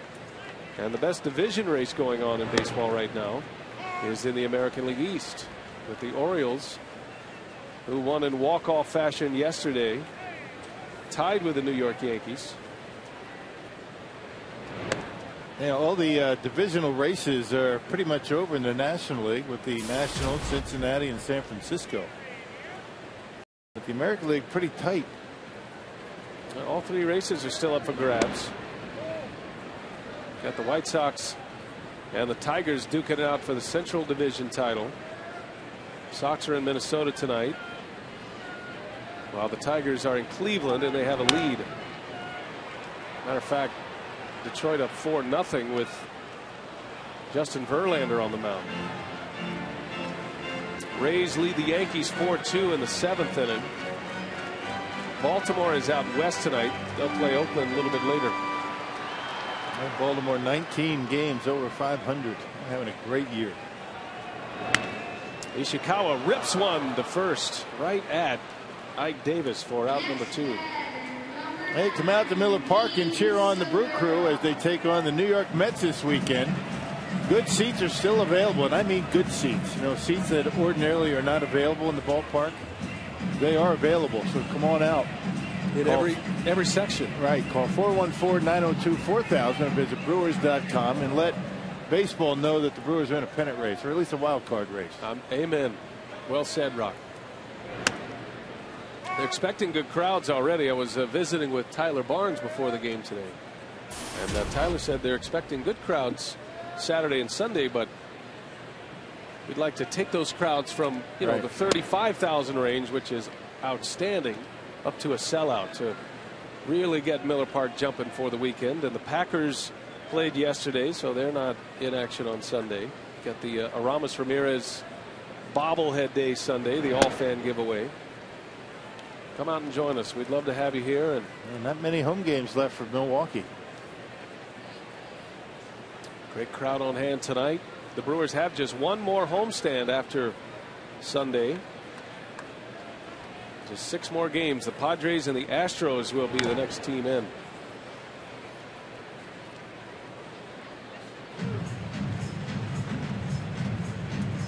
Gene Segura with 2 away. If nothing else, trying to clear the pitcher spot in this inning.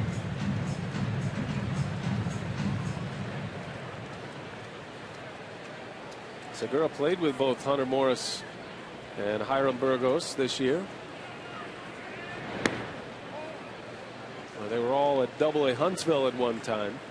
Has to be something for those two guys to look out there and see guys they know, they played with, performing well at the major league level. Sure that lights a fire. Slow roller. Here's David Wright, and he makes the play to end the inning. 3 up and 3 down for Jonathan Neese. Still 4-2. The Mets have the lead. We head to the 5th inning from Miller Park. Nice play by Wright.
Inning, and tonight's time of the game winner, Rusty's Backwater Saloon in Stevens Point.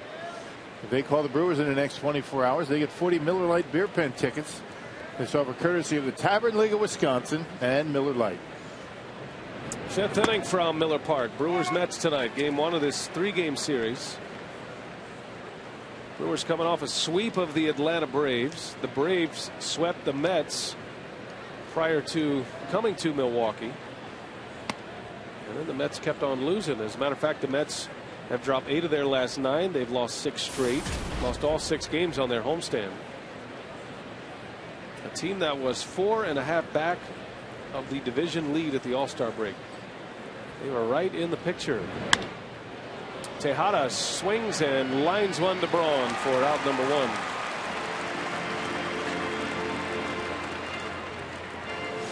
Let's take a look at our Jimmy John's high-speed delivery.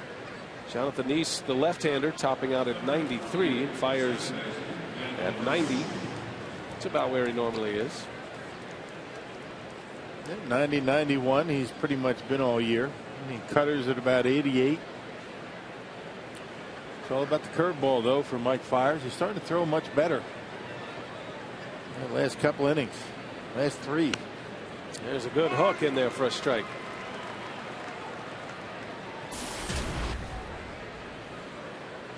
Daniel Murphy hit a 2-run homer in the 2nd, and that's the difference in the game right now.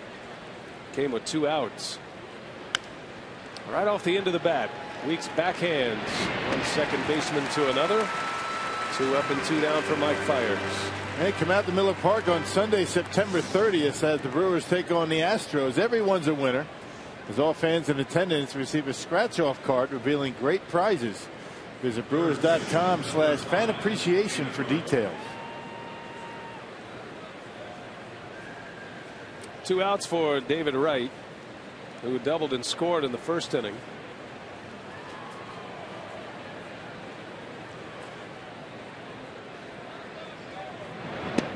There's a curveball for a strike. With the 4 runs tonight, the Mets have scored more runs than any of their previous 6 games. The most they've scored in any of those games was 3 runs. Scored just 9 runs in a 6-game homestand. This is a team that is scuffling offensively, and the Brewers are hoping to keep it that way until they leave town Sunday.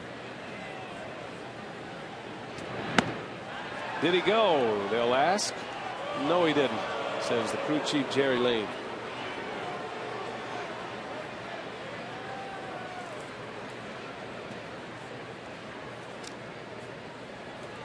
Wright doubled off the wall back in the first, pulled one into left field.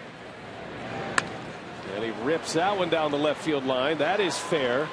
That's going to get into the corner as David Wright with his second double of the night. Man, might want to think about something else. David Wright, 2 base hits, both coming on curveballs.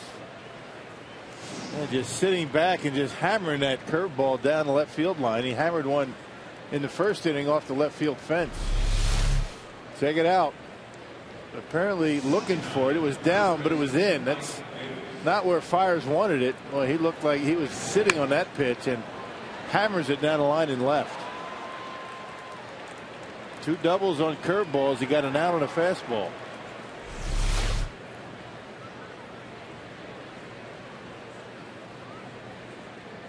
Well, Fiers with 2 outs tonight has given up 4 hits and a walk. Extending innings, and the Mets able to score 3 runs of their 4 with 2 outs. Mike Davis, he drove in a run with a ground out in the first inning. He's 0 for 2.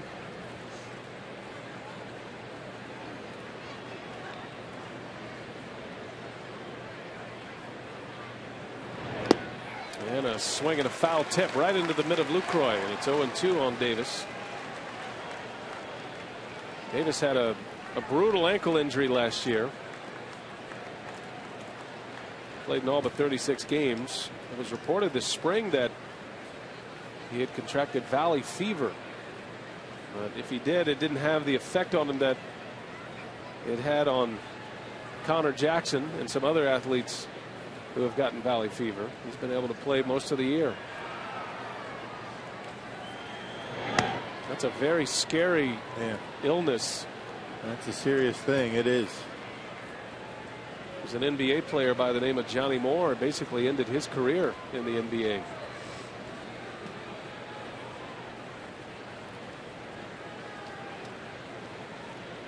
Davis seems like he's all right. The 1-2 pitch in the dirt, blocked by Lucroy.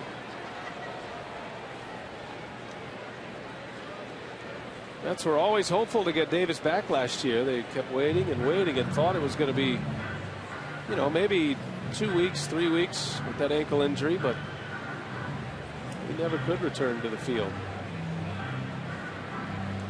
Terry Collins has dealt with injuries. He's dealt with poor production. Obviously, he's had to navigate a pitching staff around an injured Johan Santana, who threw a no-hitter this year. He's on the disabled list. Santana, he's out for the season. It makes it tough when you're not scoring runs and a lot of your pitching gets hurt. Guys aren't getting it done. A lot of young pitchers on this starting rotation for the Mets right now. There's a strike called as Fiers rings the bell on Ike Davis. And the inning is over. The Mets strand a runner at second. Still 4-2 New York.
Ron Renicky has seen his club come halfway back. They have scored twice. They scored 2 in the bottom of the second.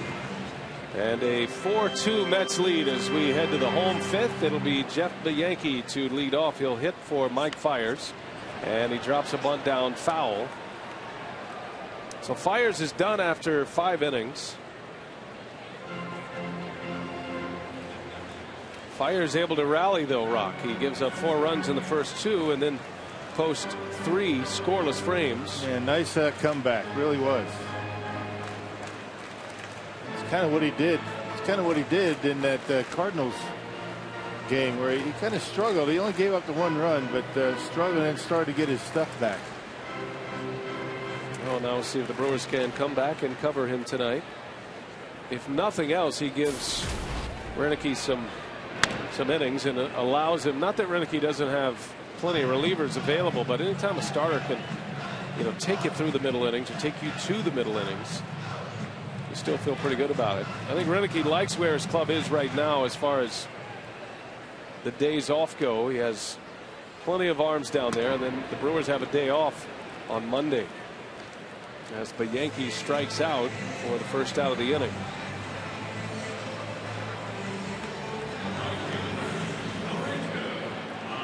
Our AT&T trivia question, we have the answer for you as well. Who was the only Brewers pitcher in the 90s to be an all-star?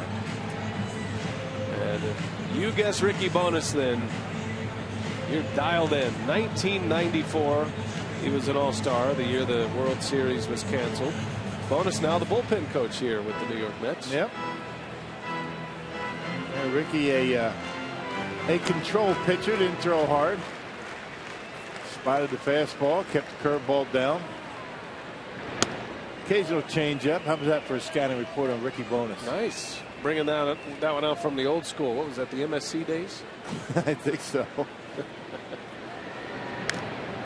But forever known as an all-star. And like Hiram Burgos, he's from Puerto Rico. And Ricky, in his days with the Brewers, he actually resided in Milwaukee. He stayed here all year round. That was early in his career. He was here from 92 to 96. Ended up pitching for the Yankees. Never pitched for the Mets, but he's here as the bullpen coach. You can always tell the coaches out there, they're the ones with the pens and the watches on. Josh Thole takes a poorly placed foul ball from Nori Aoki.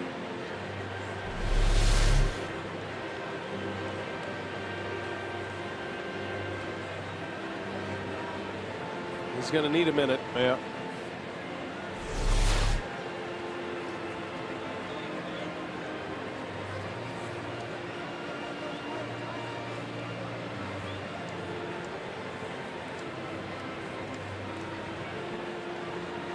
Well, when you get one there, it's almost like dinner's going to come up at any time.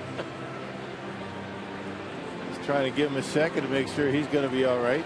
Time heals all wounds. So they say. Speaking of contact sports, this week on Fox NFL Sunday, the Vikings head to Indianapolis. Taking on Andrew Luck and the Colts. Coverage begins this week with the Built for Tough Fox NFL Sunday pregame show at 11 a.m. Central. There's no real easy segue from Josh Thole to the NFL. Yeah. But it does give him a little bit of time. So he's back, perhaps a little gun shy, but he's ready to roll. 2-2 to Aoki.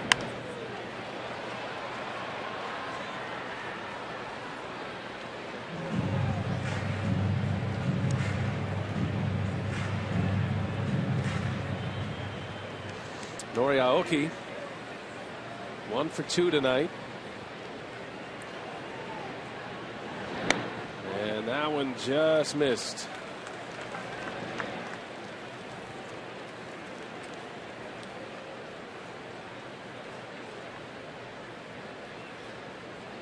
He's working quickly. Here's the 3-2 pitch. Slow roller out to Murphy. And he makes the play. 2 up and 2 down for Nice. That'll bring up Ricky Weeks now. And we check his Powerball home run count against Paul Mahalem on Wednesday. His 19th home run of the year. And it gave the Brewers a 3-2 lead at that time. That started an 8-run inning. Powerball home run leaderboard. You see Weeks right behind Ramirez. Corey Hart with 27. Has not played on this homestand. And Ryan Braun leads the league with 38. Yeah, Brewers lead the National League in home runs with 180 home runs right now. Next closest team, oddly enough, the Washington Nationals at 171. That's saying something in their ballpark. Adam LaRoche is having a great year. Only one team or two teams in the National League that do not have 100 home runs. Dodgers only have 95. And you know the other? The Giants. How about that? 87 home runs. I wouldn't have guessed the Giants. But you think about it, pitcher-friendly ballpark. Don't have the big home run hitter in their batting order other than Buster Posey. That one's in for a strike. 2-2 on Ricky Weeks. He's starting to dial it in a little bit. He's retired 7 in a row. It would be 10 in a row without an error on the shortstop Tejada as Weeks lays off, and another 3-2 count. Back-to-back full counts for Nice. His pitch count at 81 right now. He's typically a 6-7 inning pitcher. You don't see the Mets extend him past that. And he walks him, so Ricky Weeks draws a walk, which will give Ryan Braun a swing here in this 5th inning, representing the tying run. So team home runs, the Brewers with 180. They certainly have a chance to push over that 200 mark once again. You've got 19 games left, including tonight. And the record doesn't lie. 61-32 when they hit a homer. Just 11-39 without one. Somebody needs to go deep here tonight. It's early yet.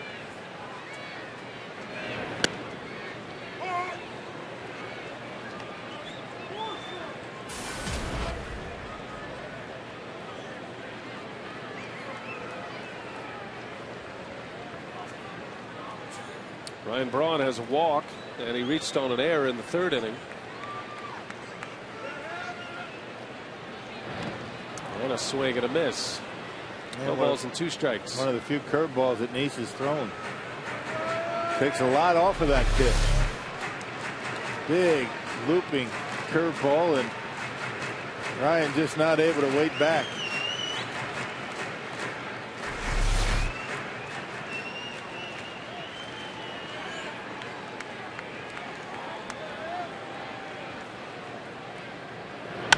Braun into right field. A liner right to Valdespin, who was playing deep. He hit it hard, but nothing to show for it. Another scoreless inning for Jonathan Nice.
Braves, Chris Medlin.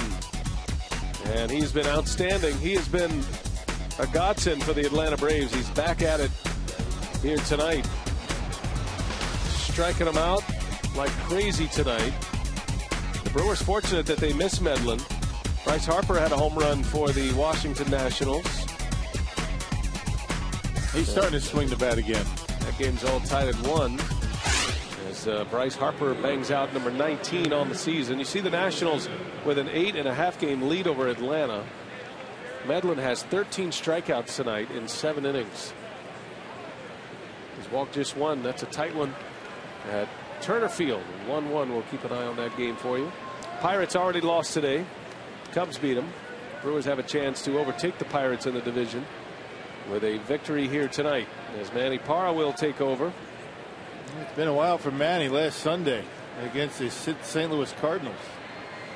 A lot of lefties in the lineup tonight for the Mets. 7 of them, including the pitcher and a switch hitter. And you've got some lefties coming up in this inning. Getting into a string of lefties with DUDA and VALDESPIN. Andres Torres is a switch hitter. Josh Thole. So Manny Parra's inning.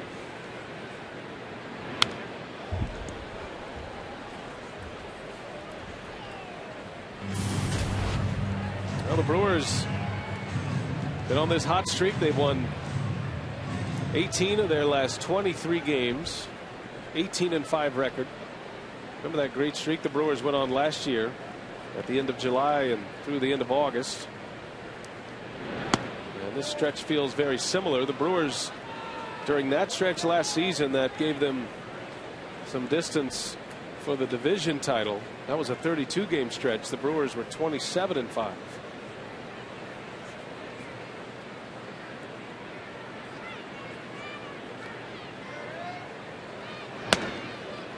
Three and 1 to DUDA. Brewers trying to win their 10th consecutive home game tonight. They have moved 3.5 back in the wild card race to the second wild card spot, but just 3 back in the loss column to the Cardinals.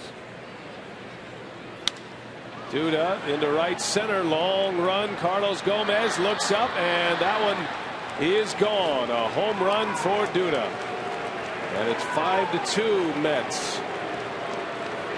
And when Manny Parra gets behind in the count, that's when he gives up a lot of the damage that he allows. Well, he gets ahead, he throws a splitter, a fastball to DUDA. Left-hander versus left-hander, knocks it out of here into right center field. More than any other Brewers pitcher, pitching behind in the count, not good for Manny. Fastball down the middle. 14th big league home run this year for DUDA. He has 2 ribbies tonight.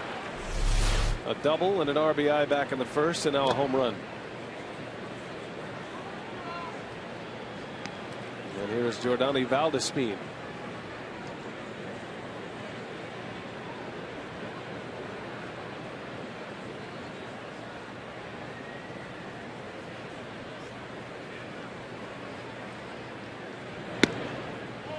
Two balls, no strikes.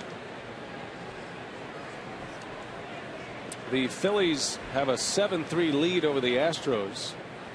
Phillies let one get away last night. They led Houston 4-0. The Astros rallied. Dropped the Phillies a half game behind the Brewers. Philadelphia is an even 500, 72-72. Milwaukee 72-71. 1 game over starting play tonight. Yeah, Philly's on just as good a run as the Brewers have been on. Now that loss last night snapped a 7-game win streak. That one's in there for a strike. 2-2 on VALDESPIN.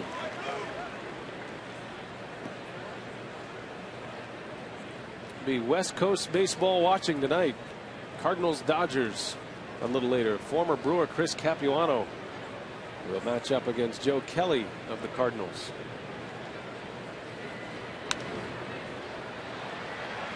Into foul territory, Ramirez for the out. First out of the inning for Manny Parra. The Packers eased into the minds of their fans by getting their first win of the season Thursday night, thanks in part to a great game from Clay Matthews. And read Paul Emmons' report card and other analysis from the game at foxsportswisconsin.com. Flashing the guns last night. Did you see that? Yes, he was. Wow, that was impressive. Fired arms like that, I wouldn't wear sleeves either. Bouncer foul past third. Torres just missed an extra base hit. Doesn't look as intimidating sitting there. He's not trying to be. I mean, I wouldn't go there and start riling him up. I mean, you don't want to go, you know. Pretty relaxed. Slow roll to short. Segura's got to hurry and a high throw, but Ishikawa pulled off the bag. Yeah, Segura knew he had to be quick with it. Torres gets down the line pretty good. Came in hard, made the transfer just a little bit high. He is going at full speed, a little bit of a high throw, and you can see the toe. Good call over there by Jerry Lane, foot off the bag. And that'll be an error. Yeah, he's 6 on Segura. Yeah, good throw, and Torres clearly out. So a runner at first with 1 away. Here's Josh Thole. At the pitcher spot coming up next.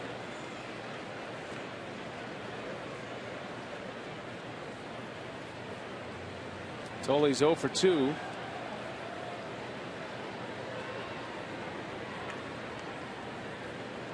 Parakadu's a ground ball. Brewers look to turn 2 to get out of this inning.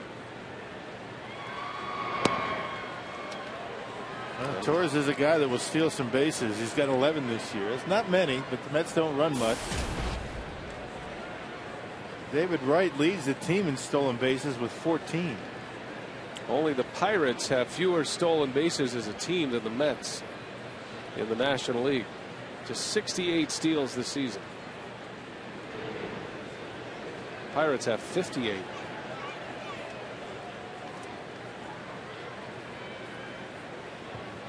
Getting started with a home run by Lucas DUDA, extending the Mets lead to 5-2.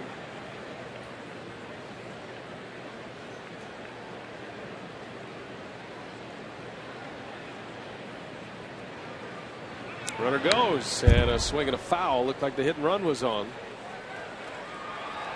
2 balls and a strike on Thole. Yeah, good swing by Thole, and Mets knew he was going to get a fastball. You send the runner, and Thole fouled it straight back.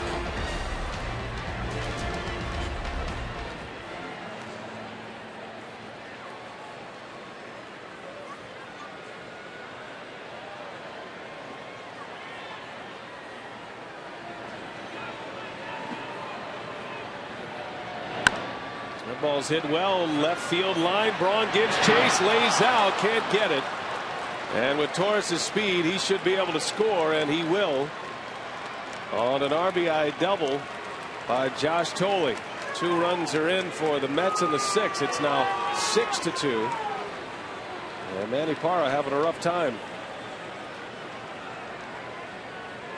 He's only been able to get 1 out, although there was an error in the inning.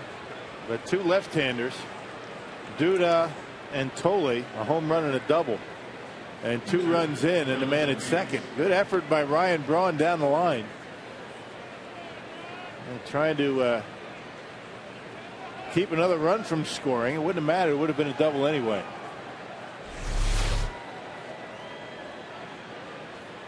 Still 1 out. Runner at second for Jonathan Neese, who singled off Fires in the 2nd inning. That's back to a 4-run lead. Costly error in this inning by Segura leads to a run.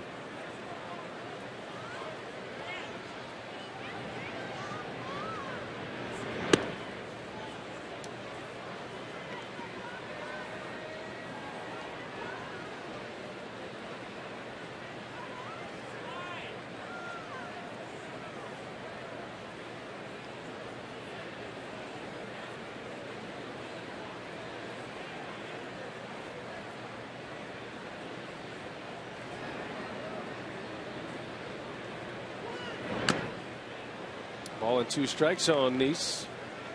Looking ahead to the Brewers' 6th inning, they'll have Aramis Ramirez leading off. Ramirez, Lucroy, Gomez. The Brewers have been averaging about 6 runs per game during this hot streak. A little over 6, actually. They're going to need every bit of that here tonight. Mets already with 6 on the board. Team that has really struggled offensively lately.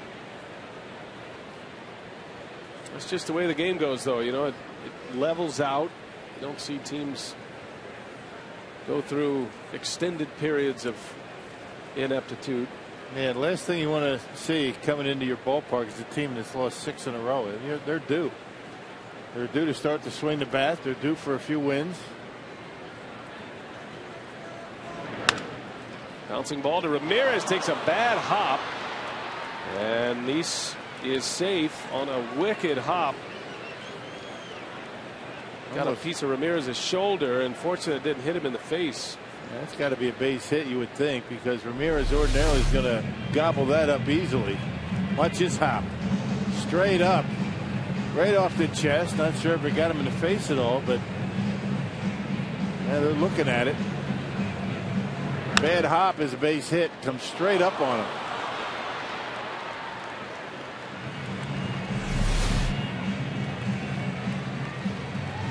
And that's going to do it for Manny Parra. Tough outing for Parra. There was an error behind him and a bad hop. Gave up the home run to lead off the inning to DUDA. And Parra will exit with just 1 out recorded tonight.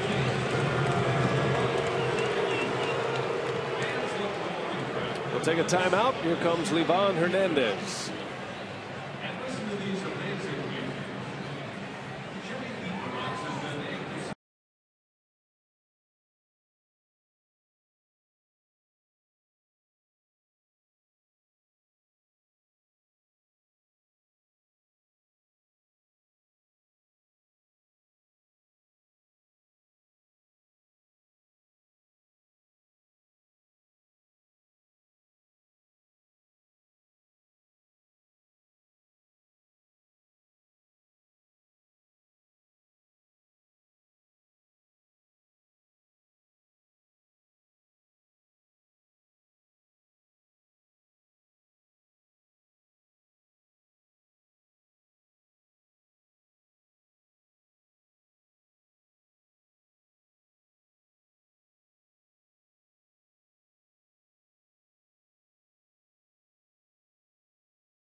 Manny Parra done. Livan Hernandez on. Hey, come out to Miller Park and cheer on the crew as they take on these Mets over the weekend. Good seats are still available. Call 414-902-4000. Do it quickly and go to Brewers.com. Hoping to see the big crowds here this weekend. Livan Hernandez in to pitch for Milwaukee. Takes over for Manny Parra. Parra giving up a couple of runs. There was an error behind him, but Parra giving up 3 hits. A little trouble with his command tonight, Manny Parra. And can't afford to get behind in the count. That fastball very straight, and when he gets behind, that's when he gives up his hits. Like most pitchers, but even more with Manny Parra. Livan Hernandez last pitched on Saturday against the St. Louis Cardinals, pitched a scoreless inning. Livan 3-0 with the Brewers in 23 appearances. Trying to hold the Mets right there at 6 runs. 6 runs on 9 hits for the Mets. 3 of them in this inning. Ruben Tejada with 1 out, first and second. Bouncing ball to third, chance for 2. Ramirez to Weeks, and a low throw gets by Ishikawa. This is going to bring in another run. Boy, a chance to end the inning. And a poor throw from Ricky Weeks results in another run scored for the Mets. And they had plenty of time to get him too.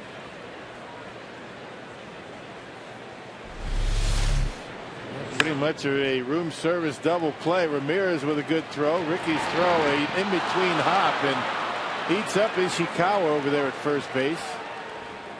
No RBI for Tejada. And the run scores on an E4. That's a tough one to take right there. Should have been out of the inning. Would have had a little spark going into that dugout after Hernandez finishes it off with a double play. Instead, the inning continues. And Daniel Murphy, who hit a 2-run home run earlier tonight, steps in.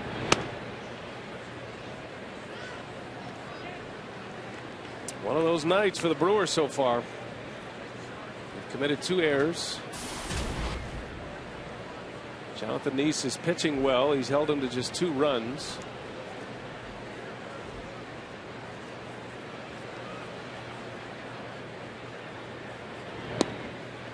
Well, Neese very rarely goes more than 7 innings. And the bullpen has been an issue for that New York Mets club. Get into that bullpen, but Neese has been able to stay out there through 6. That's the goal against every team. Get into the bullpen, but it's been hard to do tonight.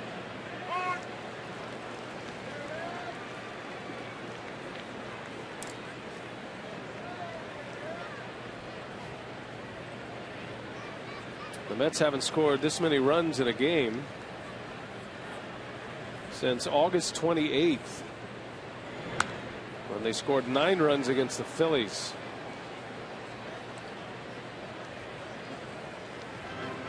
That was 15 games ago.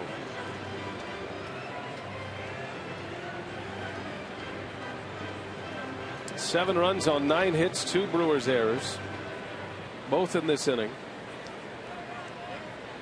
Well, you knew 9 runs in 6 games wasn't going to last forever. Big league hitters are bound to break out of it at some point. They put some good swings on the baseball tonight. Runner goes on a 3-2 and it's popped up. Segura will call for it. He's got it, and the inning is over. But the Mets get 3. Brewers are down 5 as we go to the bottom of the 6th.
And by the new Miller Lite Punch Top can.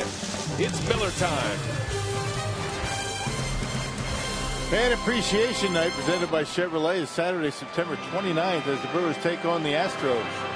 Come out for your chance to win fabulous prizes, including a 2013 Chevy Camaro. Visit Brewers.com/fan appreciation for tickets.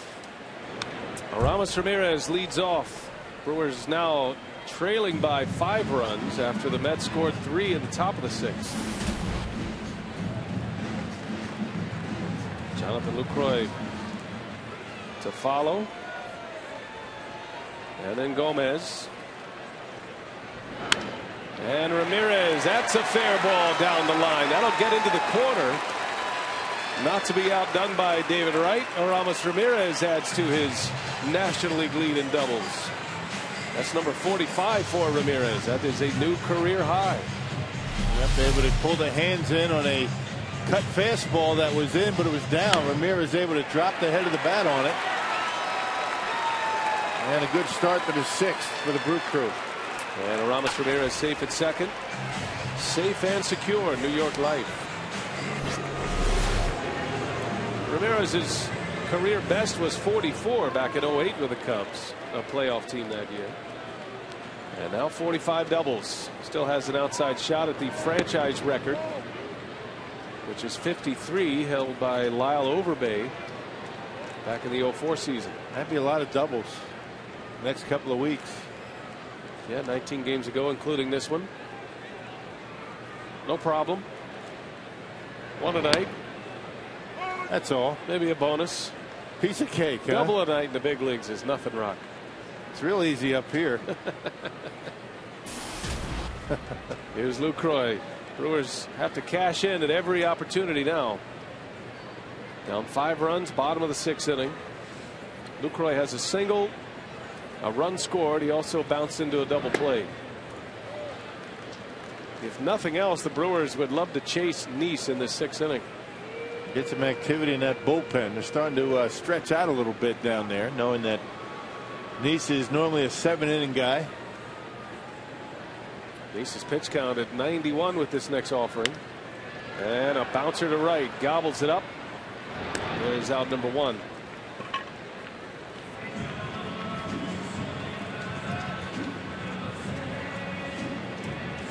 Well, the Brewers had a 4-hit inning in the 2nd inning. A 25-pitch inning against Nice. He bounced right back, though, and had a quick one in the 3rd. 3 up, 3 down in the 4th. Issued a walk in the 5th, and now this leadoff double here in the 6th inning.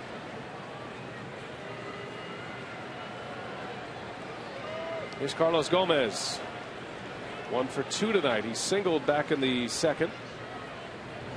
He struck him out his last time up.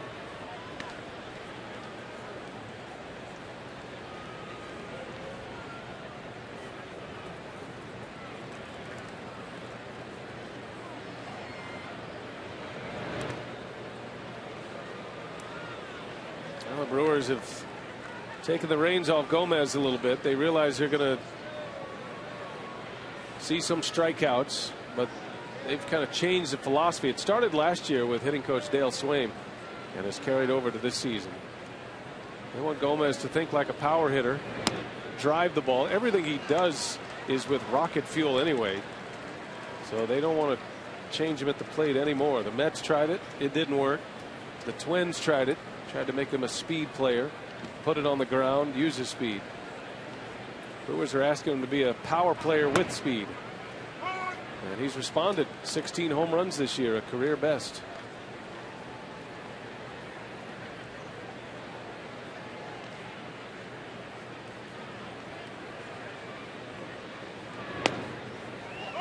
That one's in there for a strike. 3-2, the bottom of the strike zone, and Gomez still at the plate.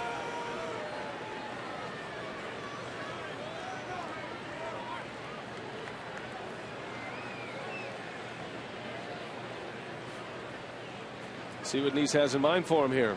3-2. Gomez fouls it away. That's that off-speed breaking pitch that Nice has been throwing from time to time. He's thrown a lot more of those in the last 3 innings than he did in the first 3.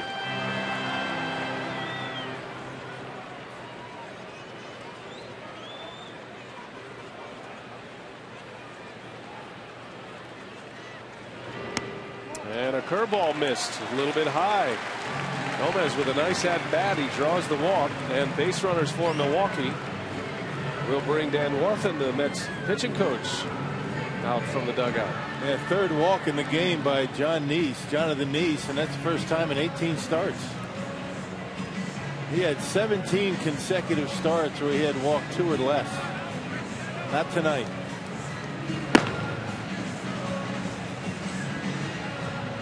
Mets have Ramon Ramirez loosening in the bullpen. They have plenty of arms down there. He's not coming in right now. You've got Ishikawa coming up. Ramirez just started to throw. Matter of fact, the catcher just now getting down in a squat.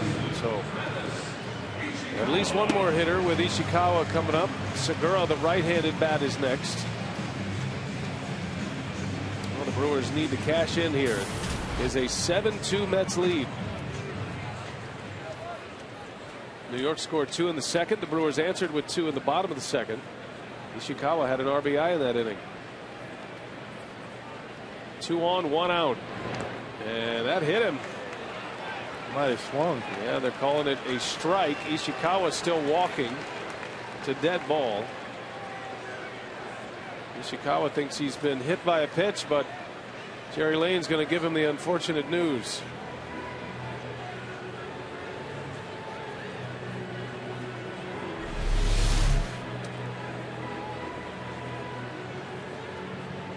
It hits him on the arm, but you can see he swings. So it's a strike. Swing counts first. And it's a double negative.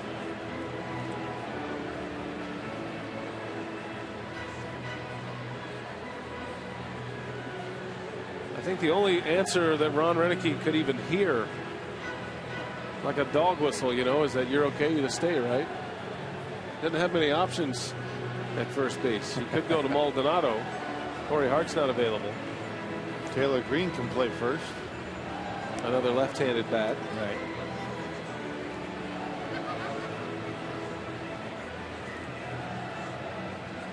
So Ishikawa will stay.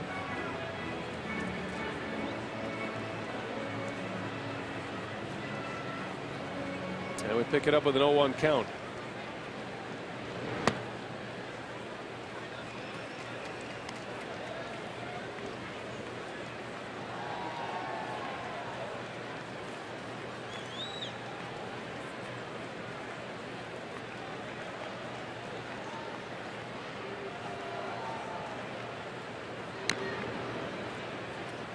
And 2 on Ishikawa.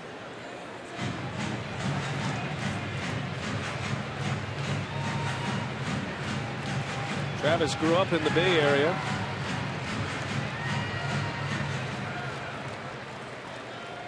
He always gets some good-natured ribbing.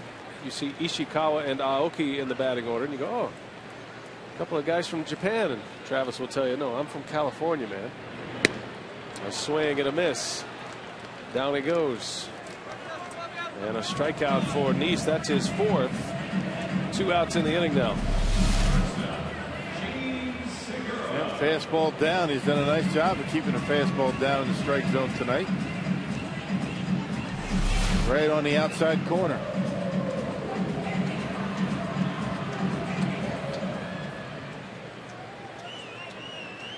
So here is Segura now with 2 outs. Milwaukee in need of a big hit.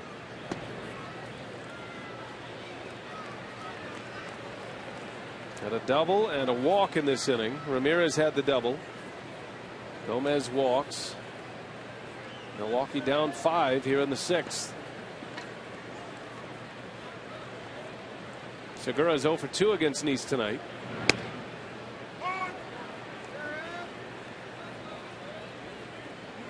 Martin Maldonado would hit next if Segura can reach. Which would give us a look at Josh Stinson, one of the September call-ups.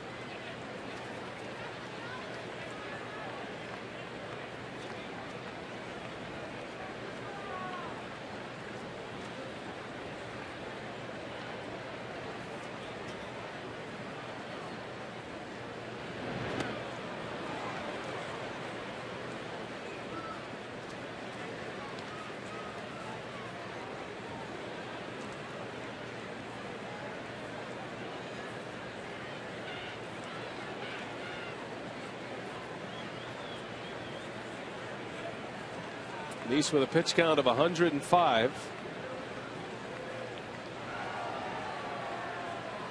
Will probably be his last inning. Could be his last hitter. Segura fouls it away, stays in there. A lot of off-speed pitches by John Nice right now. That curve ball at about 75, 76 miles an hour. That last one at 80. That's about at his limit right there, about 106, 110.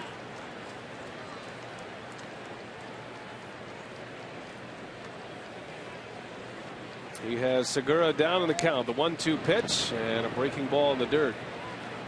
Nice block by Josh THOLE.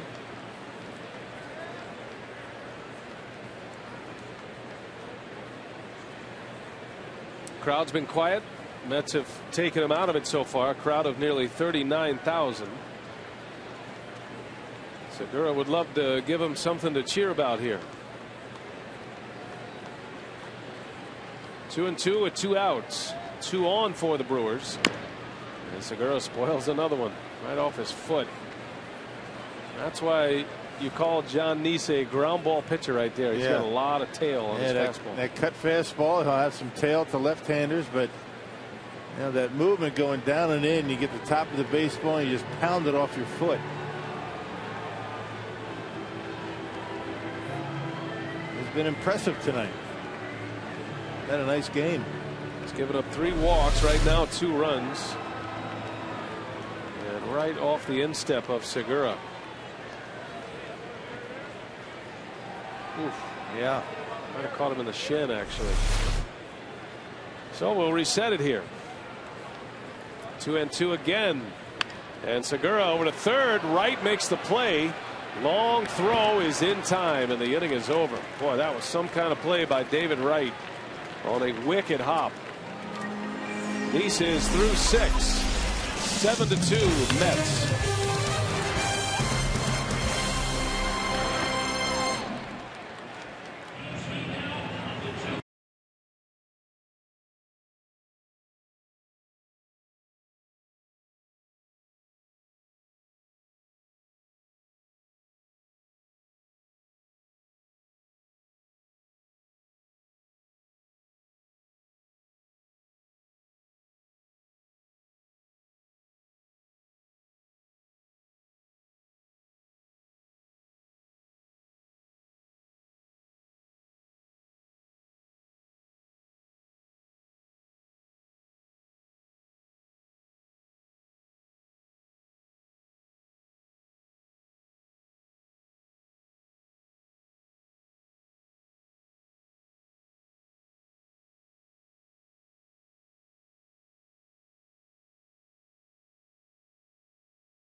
Been good tonight. He's given up just the 2 runs. Brewers have stranded some base runners tonight, but Nice through 6, probably his last inning. Fiers went 5 tonight, gave up 4 earned runs. Daniel Murphy hit a 2-run homer, and Lucas DUDA has a home run as well for New York. He's driven in a pair. 7-2 Mets as we play in the 7th inning. Been a bit of a dud so far for Milwaukee. They've committed 2 errors. But still time, especially the way they've been swinging the bats lately. But the goal right here is to keep the Mets at 7. Livan Hernandez now enters his 2nd inning of work. You can't fall behind too much. You're about at the limit at this point. 5 runs, and you figure that Mets bullpen is going to get active here now. The Achilles heel of this ball club, or at least the pitching staff.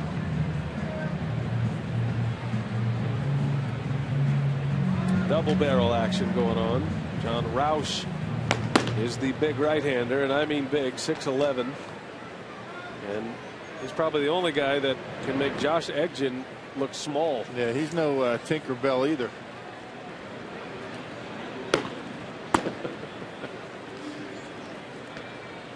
Looking ahead to the Brewers' 7th inning, they'll have a pinch hitter to lead off. And then back to the top of the order, Aoki and Weeks. Anybody gets on, Ryan Braun. Brewers trying to stay in the picture in the wild card race. 3.5 back to start play today.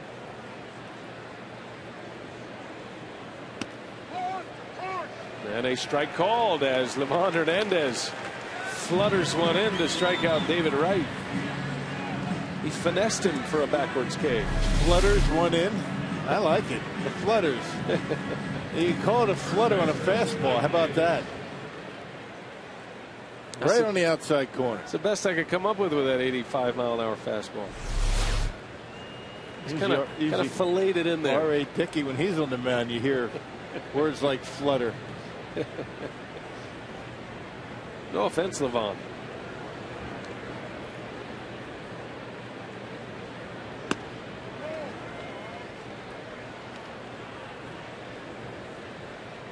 Dodgers and the Cardinals are underway. That game is scoreless in the bottom of the first inning. Dodgers sending up Chris Capuano tonight. Joe Kelly for the Cardinals.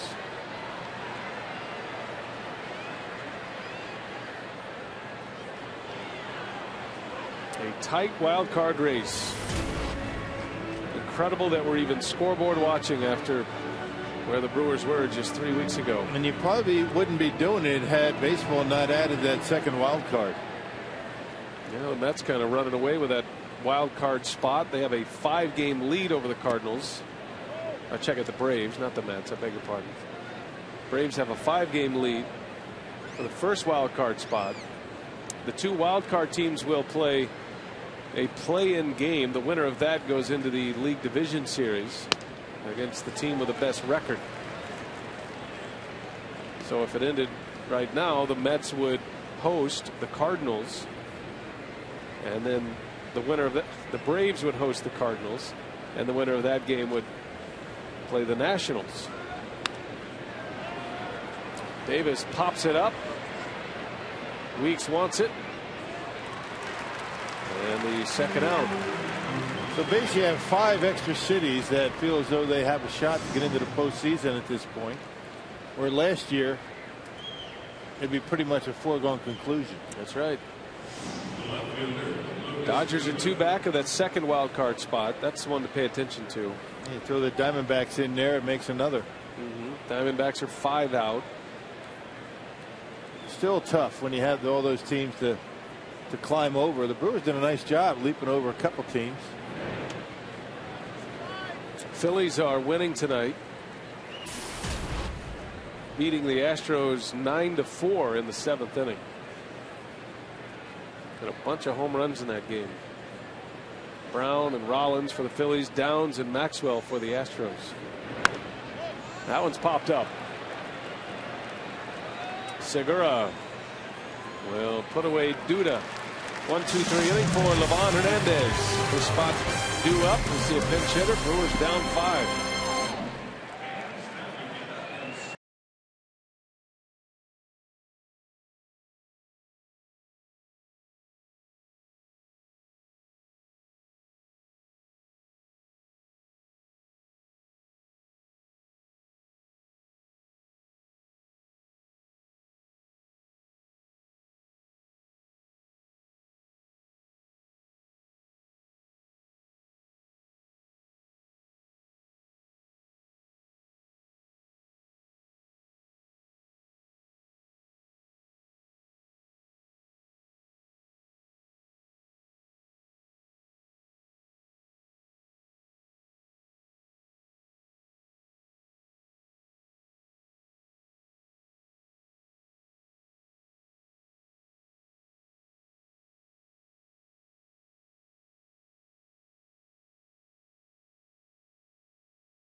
hear from you, the fans, on the pulse of social media. The Brewers trailing 7-2 here, but one could argue that a big part of the Brewers' resurgence has been the emergence of Nori Aoki in right field. We asked fans tonight, has Aoki been more valuable for the team at the plate or in the outfield? Great responses from fans. Turner said he has been as good of a leadoff hitter as you could ask for. He has great plate discipline and advances base runners. Craig tweeted us saying outfield. His emergence as a legit major league outfielder allowed Hart to slide over to first base when needed. And Eric made his case for Aoki saying rookie of the year, clutch all around, fields well, throws great, and consistently puts the ball in play at the plate. A complete player. BA and Rock, Nori Aoki, a quote-unquote rookie who after an 8-year career in Japan certainly has not played like one this year. Yeah, no question. It's hard to think of him as a rookie, though, right? He's a guy that has had a lot of success. He was a star in Japan. And here he is testing his game at the highest level, and he has showed very well this season. He's due to hit second in this inning. Got some changes here for the Mets. Mike Baxter will take over in right field. And the new pitcher, left-hander Josh Edgin, his 30th appearance of the season. The left-handers in the Mets bullpen have been very good, very aggressive, hard-throwing lefties. Ron Renicky will counter with a right-handed pinch hitter, as Eric Ferris will get an at-bat. Ferris has spent most of the year in the minor leagues. He was in AAA Nashville this year.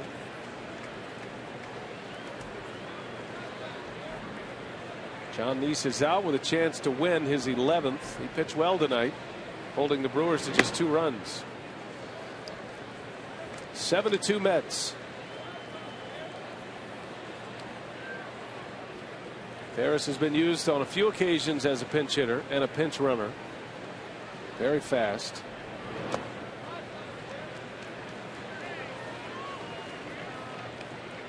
Ferris is an excellent defender at second base. That's his natural position. But he can play short, third, can play him in the outfield if you need to. He's been a contact hitter throughout his days in the minor leagues, and with the Brewers needing base runners, that's the guy that Ron Renicky selects here to lead off. Fly ball to right. Baxter tested right away and out number 1.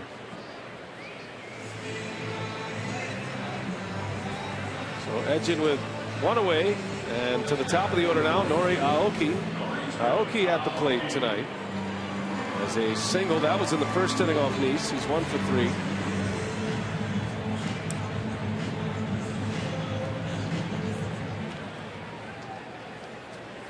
Sophia posing the question tonight, where has Aoki been the most valuable to the Brewers, at the plate or defensively? That ball's hit well. Back is DUDA on the track. He's got it for the out. 2 gone. I think offensively has been his best impact. I mean, the leadoff hitter, he solidified the leadoff spot. He's really done a nice job up there. In there just about every day, left-handers and right-handers. And if you're going to be a team that's going to be consistent in scoring runs, you got to be pretty locked down in your first 4 or 5 guys in your lineup, particularly a leadoff hitter.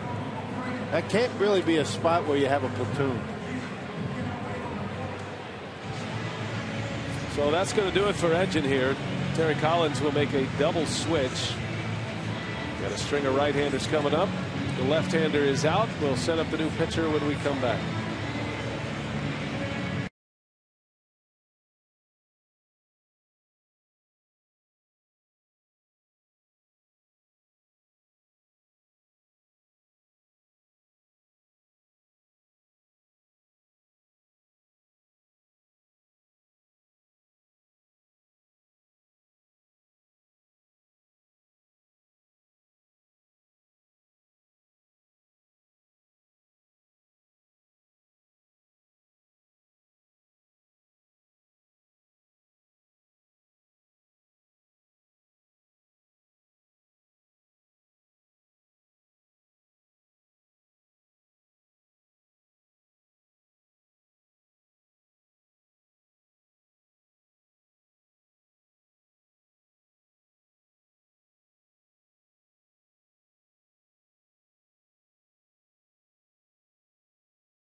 a big crowd. Quiet tonight. Mets have taken them out of it. Our Ho-Chunk Gaming text question: what do the patches on the Mets jerseys that say Kid mean? Dean in New Berlin is asking. Brewers have their version of the Kid. And Gary Carter. Yep, Robin Yount for the Brewers. Gary Carter is known as the Kid, and he passed away this past February. And he was a great Met. He began his career with the Expos. And the great number 8, Gary Carter, and that was a big loss. Hall of Famer. 57 years of age, he passed away. Played a game with a lot of passion, didn't he? Gary Carter. Andre Torres stays in center field, and Fred Lewis now taking over in left in a double switch. The new pitcher is John Roush. He's been very good lately. Talk about his last 23 in the third innings, has allowed 3 earned runs. And that covers 32 appearances.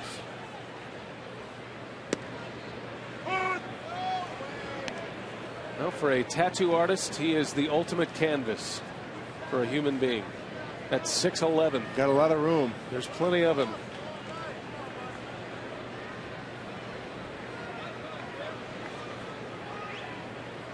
How about the neck tattoo? That's got to be painful. Who's he got on that neck? What is that? Would you mind turning, John? Thanks. No, the other way. What kind of a branch is that? Willow tree? Kind of crest. Nah, I don't know. We'll have to ask him tomorrow.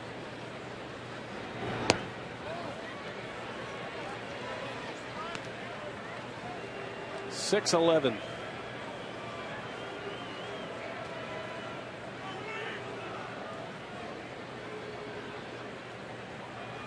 Prince Fielder had a neck tattoo, if I'm not mistaken. As Weeks rips one foul. I mean, you're committed when you start going to the neck tattoos. Yeah, right? you know what? There's no turning back. That is a commitment, getting a tattoo. Who's got more? John Roush or Ryan Roberts? Yeah, good one. Yeah, that's a good one. He's got plenty of neck tattoos. Matter of fact, they call him the Tat Man. Right. Now with the Rays. Not as big a guy. Not as much canvas to work with. You're right. So pound for pound, the most ink.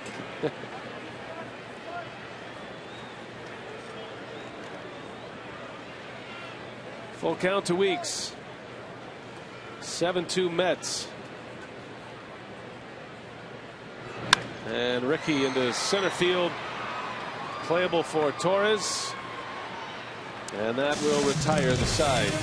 To the 8th we go. Mets lead by 5.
Forecast expecting very little change in the weather pattern for Saturday. Still looking clear and cool toward Milwaukee with temperatures into the mid-60s around first pitch. Looks like a nice day tomorrow. Thank you, Violetta, and our Miller Lite What's on Tap. The Brewers and the Mets the next 2 days. 5:30 is airtime tomorrow. 6:10 first pitch, and then Sunday is a day game. Brewers take Monday off before starting a 3-city road trip, beginning in Pittsburgh and then Washington and then Cincinnati. Hope you'll make plans to join us. Love to fill this place up. Brewers have good crowds over the weekend, but hoping to sell it out and create that playoff environment. Yeah, get a bobblehead on Sunday and no Packer game. A Ramos Ramirez bobblehead day on Sunday. And Josh Stinson, his second appearance. He pitched against the Marlins. He was a starter down in the minor leagues in Double-A. 29 games, 24 starts. He was 11-9 with a .316 earned run average. They had a nice year, Stinson. And getting just our second look at him in the major leagues. Mike Baxter batting for the first time. He came in on the double switch. And he will take a strike. 1-1 the count. I'm sure Renicky would love to get a couple of innings out of Stinson tonight. All depends on what the Brewers do offensively the rest of the way.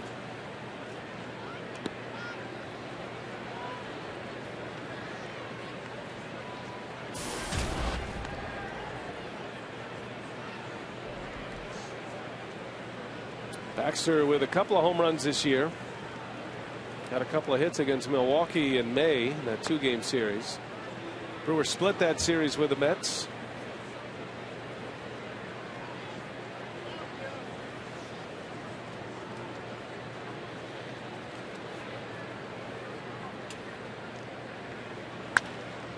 And a bouncing ball, 2 weeks for the first out.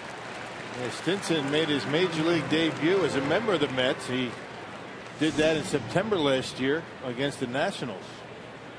He actually notched a save last year against the Marlins. So pitching here tonight against his old club. The Brewers picked him off waivers from the Mets. Mets took him off their major league roster, and the Brewers had seen him, scouted him, liked his arm, and took a shot. And he has rewarded him with a nice year. He was 11-9 down in Double-A. He's a ground ball pitcher. He gives up his fair share of hits, but gets a lot of ground balls, a lot of double plays. Very few home runs. And not a big strikeout guy. 91 strikeouts in 145 innings. Keeps the ball on the ground. As you mentioned, gets ground balls. He's the perfect guy to pitch at Miller Park. He gave up just 7 home runs this year through his Double-A season. 1-2 on Andres Torres.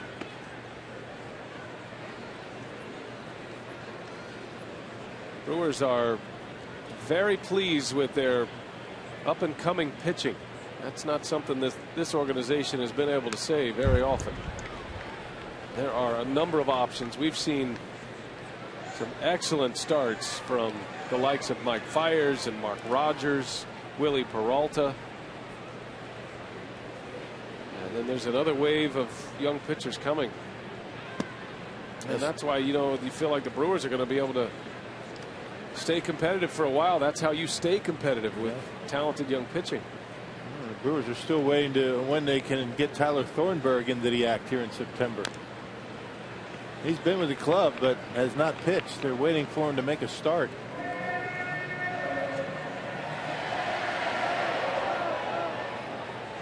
Renicky talking about shutting down Mike Fiers eventually. He's getting near an innings limit as Stinson zips a fastball by Torres. 94-mile-an-hour fastball from Stinson. And 2 gone in the inning.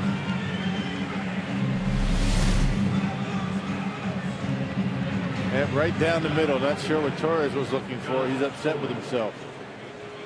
That one splits the plate right in half. So it'll be Josh Thole now with 2 outs.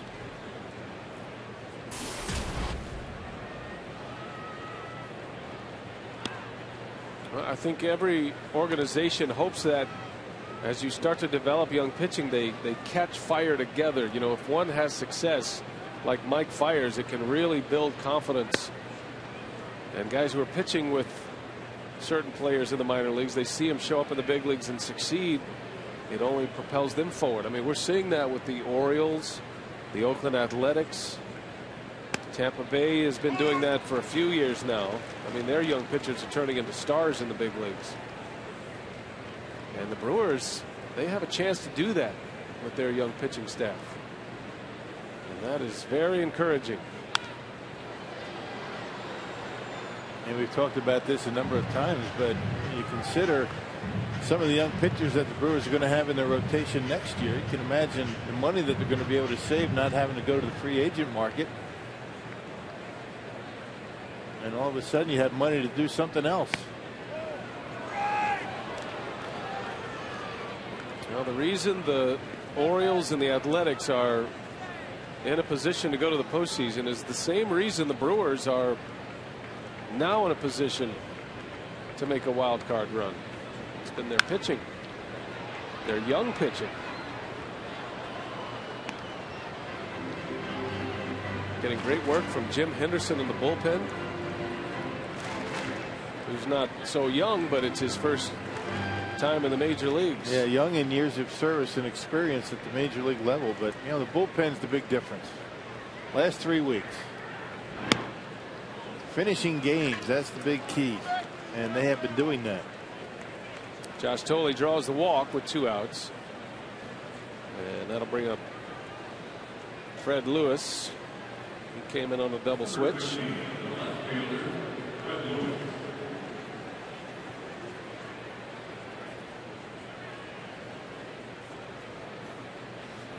Renicky made a good point about the fact that the Brewers are back in this, and these games mean something, and there's a lot of postseason implications the rest of the way, and that's great for young players to be in, not just to be involved in a pennant race, but to be succeeding in a pennant race. And a lot of them are the reason the Brewers are here anyway. Right, playing an integral part. You bet.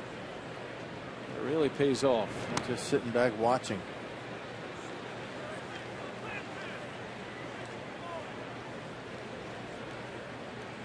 A lot of foul balls, I guess, today. Did you see you know, a couple of dozen balls making their way to the field? Go get more baseballs.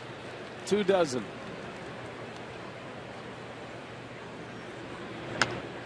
Half swing going to be tough, and Stenson letting it roll. There's no chance he's going to throw out the speedy Fred Lewis, and that'll be an infield hit.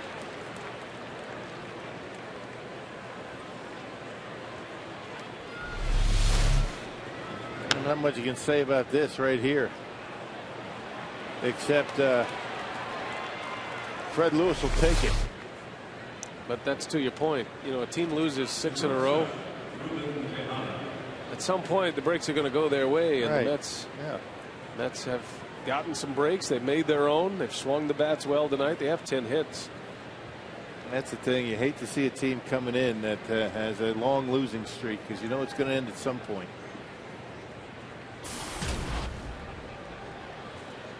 Top of the order, Tejada, 2 on against Stenson, 2 outs, and a foul back in the seats.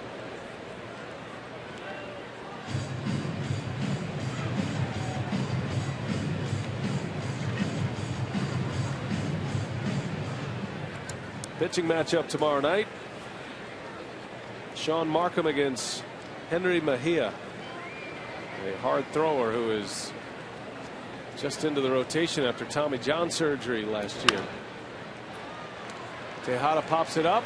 Ricky Weeks is out. He'll give way to Aoki, who has a much easier play. The inning is over. Stenson works a scoreless 8th against his old team.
wild card chase or whether you lose, there's still 6 teams in it, and you need help either way. You certainly do, and this is just so tonight's just been a little bit of a hiccup right now, you know, with an inning to go. But yes, you do need help from the other ball clubs, especially the ones that are ahead of you. They got to lose. All right, we'll see how they do. We'll break it all down for you, update the standings, the games going on out west here from the clubhouse as well, all coming up next on Brewers Live after the game. Brian and Bill, back to you guys.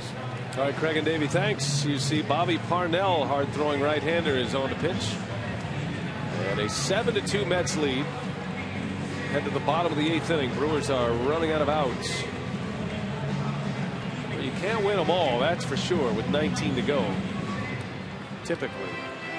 So you try to think about it in blocks, and the Brewers certainly want to win this series and then go on the road trip and do your best. It's tough to, you know, have an undefeated road trip. The Brewers are going to have 10 games on the road coming up, so that's going to be the real test. But they hope to take care of business at home. Cardinals continue their road trip tonight. They'll be in Los Angeles, the second game of that series. It is 2-1 St. Louis in the 3rd inning. That's a team the Brewers are rooting against as of right now. That could change. You never know who you're going to be rooting for or against. As Braun shoots one to right, a base hit. His first hit of the night. He is 1 for 3. And a man on to start the 8th inning. And nobody does that any better than Ryan Braun. Taking that fastball and hitting it hard into right field. Check it out.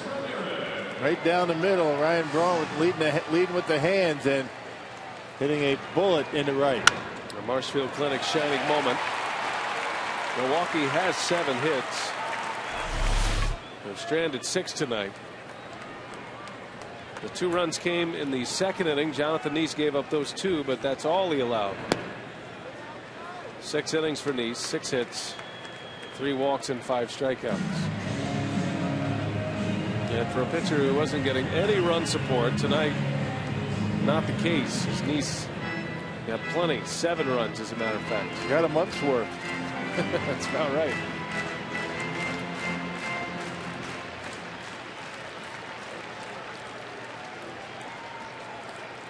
Ramos Ramirez with Braun at first. And that one's lined to left field, a base hit. So a good start to the 8th. 2 on for Milwaukee.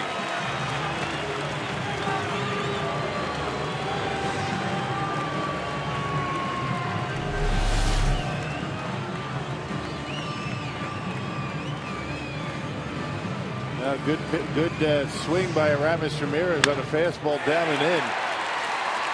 His second base hit. Well, Brewers need base runners, and then somebody knock one out of here.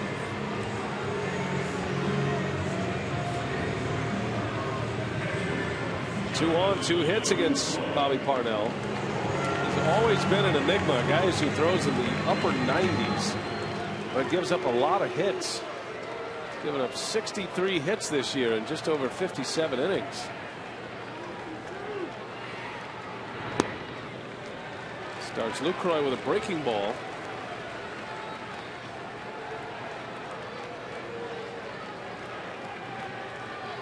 Parnell's been good for the Mets since mid-June. He's got a 2.32 earned run average in a span of 33 games.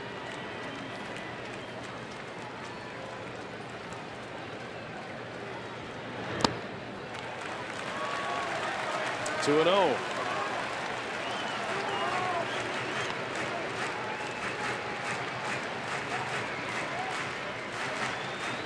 Lucroy tonight is 1 for 3. Singleton scored in the 2nd inning.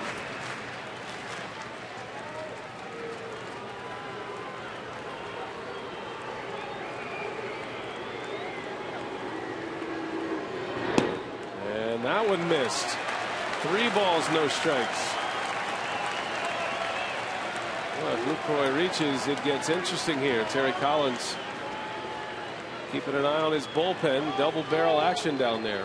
I've seen this before with his pen. Brewers down 5. 2 on, nobody out. And there's strike one.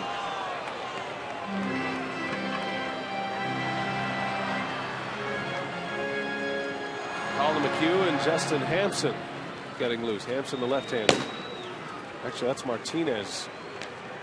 Rather, Ramirez loosening up. Ramon Ramirez. 3-1 pitch. Lucroy back up the middle. Knocked down. Throw to second for one. And the Mets turn two. Man. Unbelievable double play. How about that?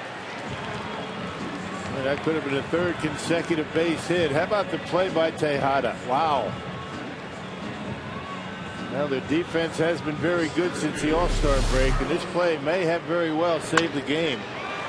Going up the middle, backhand, and Murphy able to turn the double play on Jonathan Lucroy. Incredible play on a double play. Well, you're looking at a hit, maybe an RBI, 2 on, nobody out. Instead, the Mets get 2. Heck of a play started by Tejada, and now 2 outs for Gomez. 1 pitch away from loading the bases if he walked him with nobody out.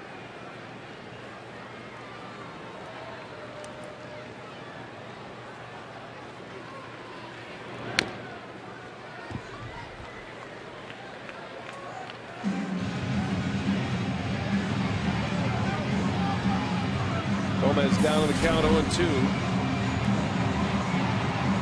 1 for 2 tonight. He's singled, has a walk. Trying to drive in a run with 2 away in this 8th inning.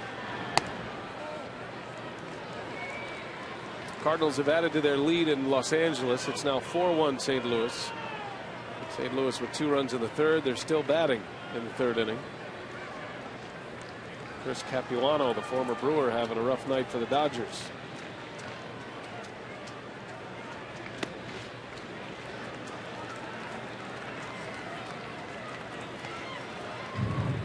Phillies keep pouring it on in Houston. It's now 12-4 Philadelphia.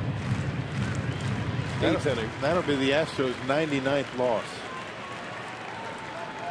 It's been a rough year. 46-99. They come to town the last series of the season. First week of October. Brewers will finish their final homestand with the Padres and the Astros. Padres have been hot lately. They've been as hot as the Brewers.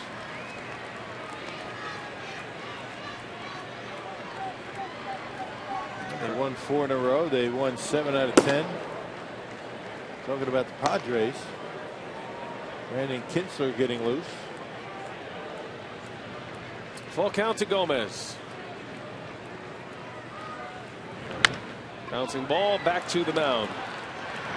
And that's that in the 8th. Great play by Tejada. Started a double play that might have just saved the game for the Mets.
for the Brew Crew tonight. A couple of errors. And the Mets have come out swinging the bats. Don't forget Brewers Live coming up soon as we're done here. And we're going to get into our post-game instructional tonight. Davey Nelson and Bill Schroeder will break it down. And they'll be talking about fielding the ground ball. They're going to have some help tonight. I'll say hello to Greg Wooker and his family. Greg is a firefighter in Sheboygan. And his family was here. They were the highest bidder for the auction item that was a dinner with me and Rock and appearance on the post-game instructional. So Greg Wooker, Annette, Miranda, Abby, and McKenna will all be joining you for the instructional in some capacity, or at least in spirit only. Don't you want to know what we're doing? You usually ask me what we're doing. You're not fielding ground balls? Oh, is that what you said? That's what I said. Is that what it is? I wasn't paying attention. Oh, okay. Anyway, Rock, here's Tyler Thornburg, who is pitching for the first time since September 2nd in the minor leagues.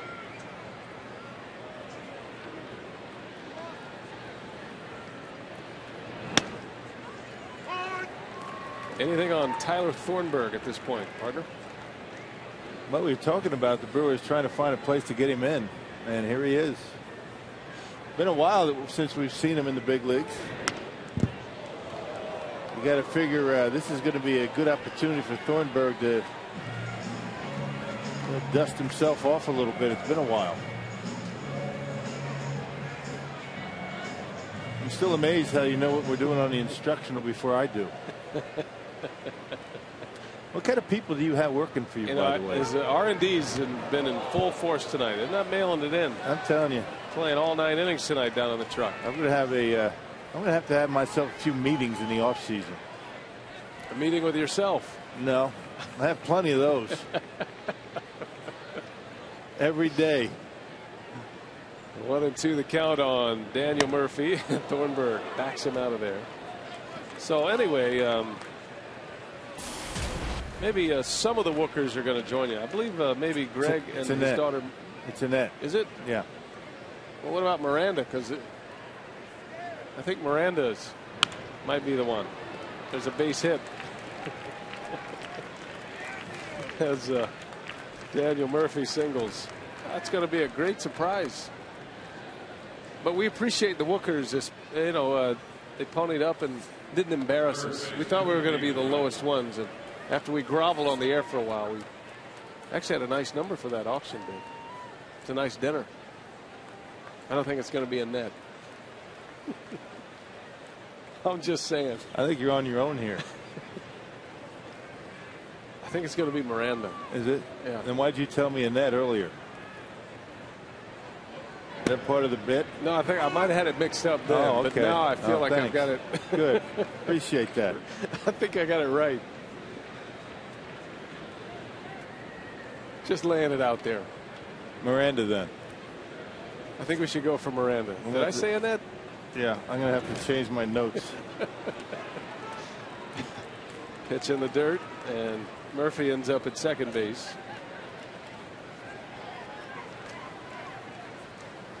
I know you take the instructional seriously, and you're making notes. And I want to make sure I have the names correct. And I saw you write down the names earlier. We had a nice dinner with the Wooker family. Nice folks.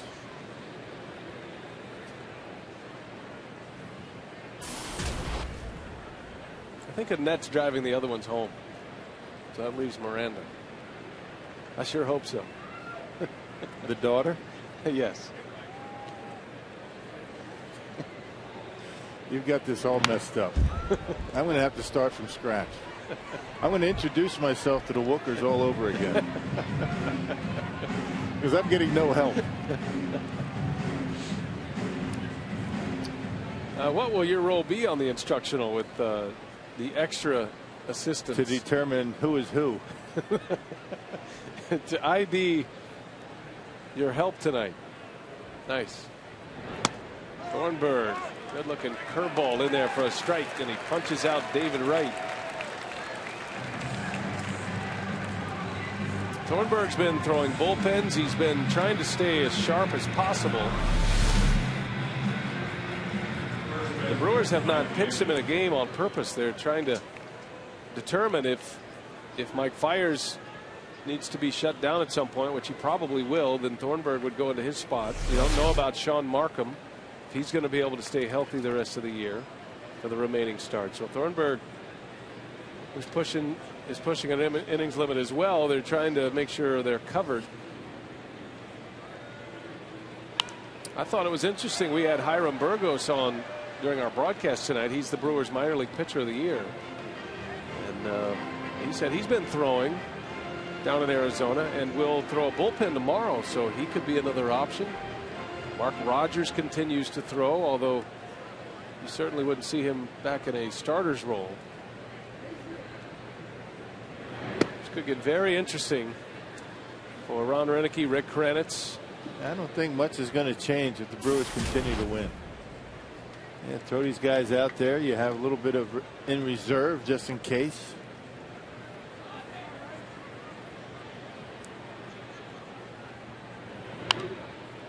Davis fouls it away. Thornburg did pitch out of the bullpen a little bit for the Brewers this year, but he's been a starter throughout his minor league career and been a good one. And that's where the Brewers have him pegged in the future, and he'll have a great chance to pitch his way into a rotation spot next year, you would think. This guy's been a winner wherever he's been. Ryan Braun gives chase. That'll slice in the seats.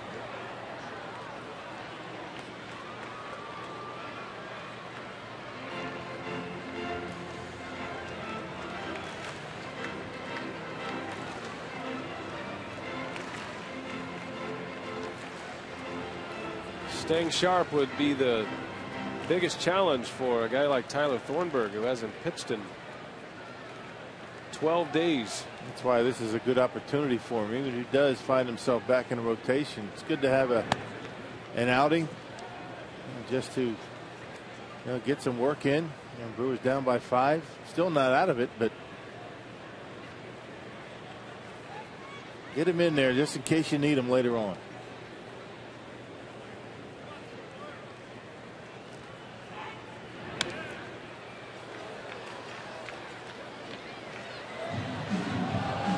Thornburg was 8-1 at AA Huntsville this year, had a 3.00 ERA. Was a Southern League All-Star. Promoted to Nashville and then eventually to the major leagues, then back to Nashville. Made a start against the Blue Jays, his first big league start back in June. There's a good fastball, and down goes Davis. Back-to-back called strike threes for Thornburg as he gets Wright and Davis. Well, one on a curveball and that one right on a fastball. Good pitch. Looked like he caught Davis looking for something other than a fastball down the middle. The dangers of guessing with 2 strikes.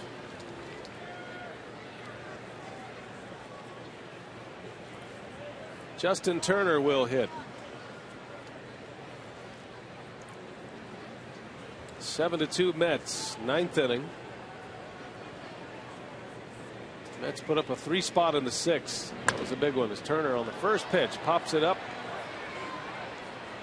Segura wants it, and that's that in the 9th. Good job, Tyler Thornburg. A scoreless 9th inning. Brewers coming up for their last call.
7-2 Mets. We head to the bottom of the 9th inning. Last call for the Brewers here. And New York will bring on Ramon Ramirez as Travis Ishikawa is set to lead off. Bottom of the order coming up. Now 50 appearances for Ramon Ramirez. You can see 46 strikeouts and a little over 57 innings. 4 home runs allowed and a .424 earned run average.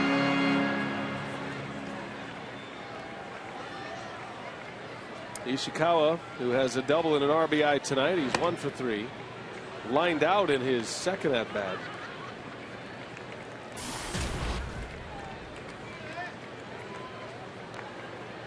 Mets have never trailed in this game. They scored 2 in the first, 2 in the second. Brewers got 2 in the bottom of the second, and then the Mets added 3 in the 6th inning, and that's the big inning here tonight. Brewers committing 2 errors in that inning. Mike Fiers on the hook for the loss tonight. He would drop to 9-8. Jonathan Neese would improve to 11-9, barring a comeback. And a loss tonight for the Brewers is going to snap their 9-game home winning streak.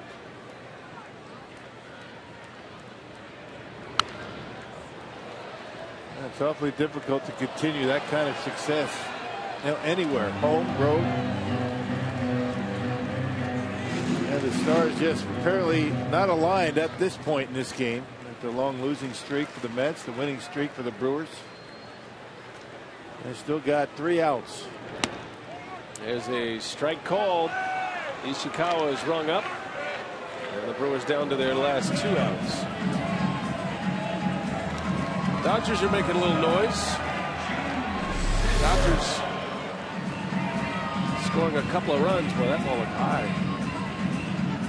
Not according to Larry Vanover, though. They saw Thole pull it down a little bit. Looked like it was a little bit above the belt. Thole tried to frame it, and he got the call. Dodgers scored twice in the bottom of the 3rd. It's now 4-3 St. Louis. Andre Ethier with his 18th home run. If the Brewers lose this one and the Cardinals hang on to win, Milwaukee would be 4.5 back in the wild card race, the 2nd spot, and 4 back in the loss column, though. Cubs beat the Pirates earlier today. Brewers have trailed the Pirates by a half a game. As Segura walks. So a base runner with 1 out. Well, the Brewers scored 8 runs in the 5th inning on Wednesday. And the tees are up for Nigel Morgan. Tony Plush. Pinch hit. Dodgers had a tough time finding at bats. The success of Carlos Gomez, Oki, relegated to some pinch hit opportunities. There's a strike. Marlins beat the Reds tonight. They shut them out. Jacob Turner, one of the pitchers they got from the Tigers.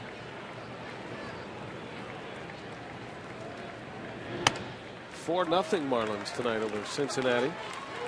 The Reds' magic number to begin the day was 8 over the Cardinals. It's the lowest elimination number of any of the division leaders. 1-2.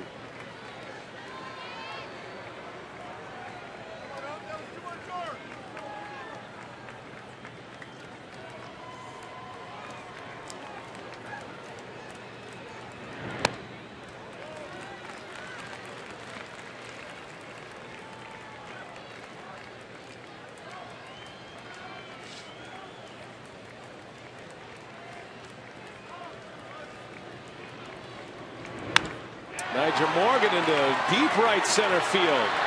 On the run, Baxter can't get it. It's off his glove. Segura racing around 3rd, and he'll try to score. Morgan on his way to 3rd. He's in there with a triple. An RBI triple for Nyjer Morgan.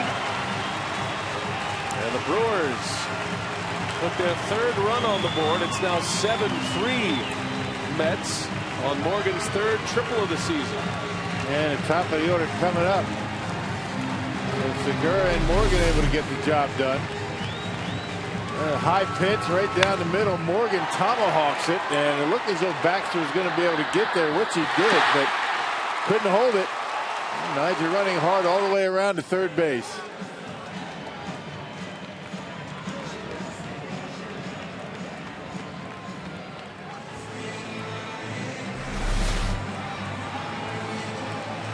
An RBI triple for Nyjer Morgan, a pinch hit RBI triple. And he's at third base with one out for Nori Aoki. 7-3 Mets. Aoki takes a strike.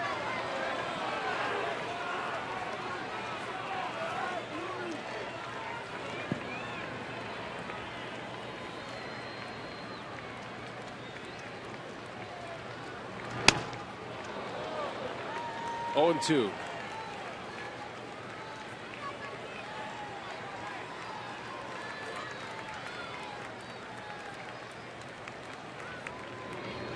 And Aoki strikes out. So Aoki is down. The second out of the inning. 2 strikeouts for Ramirez. He's been relying on that high fastball, and he's only rushing it up there at about 92 miles an hour. But he's got some pretty good movement on it. And 2 outs coming both by the strikeout.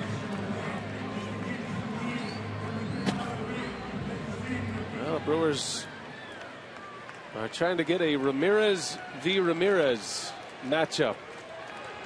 If Aramis Ramirez bats in this inning, he'll be the tying run.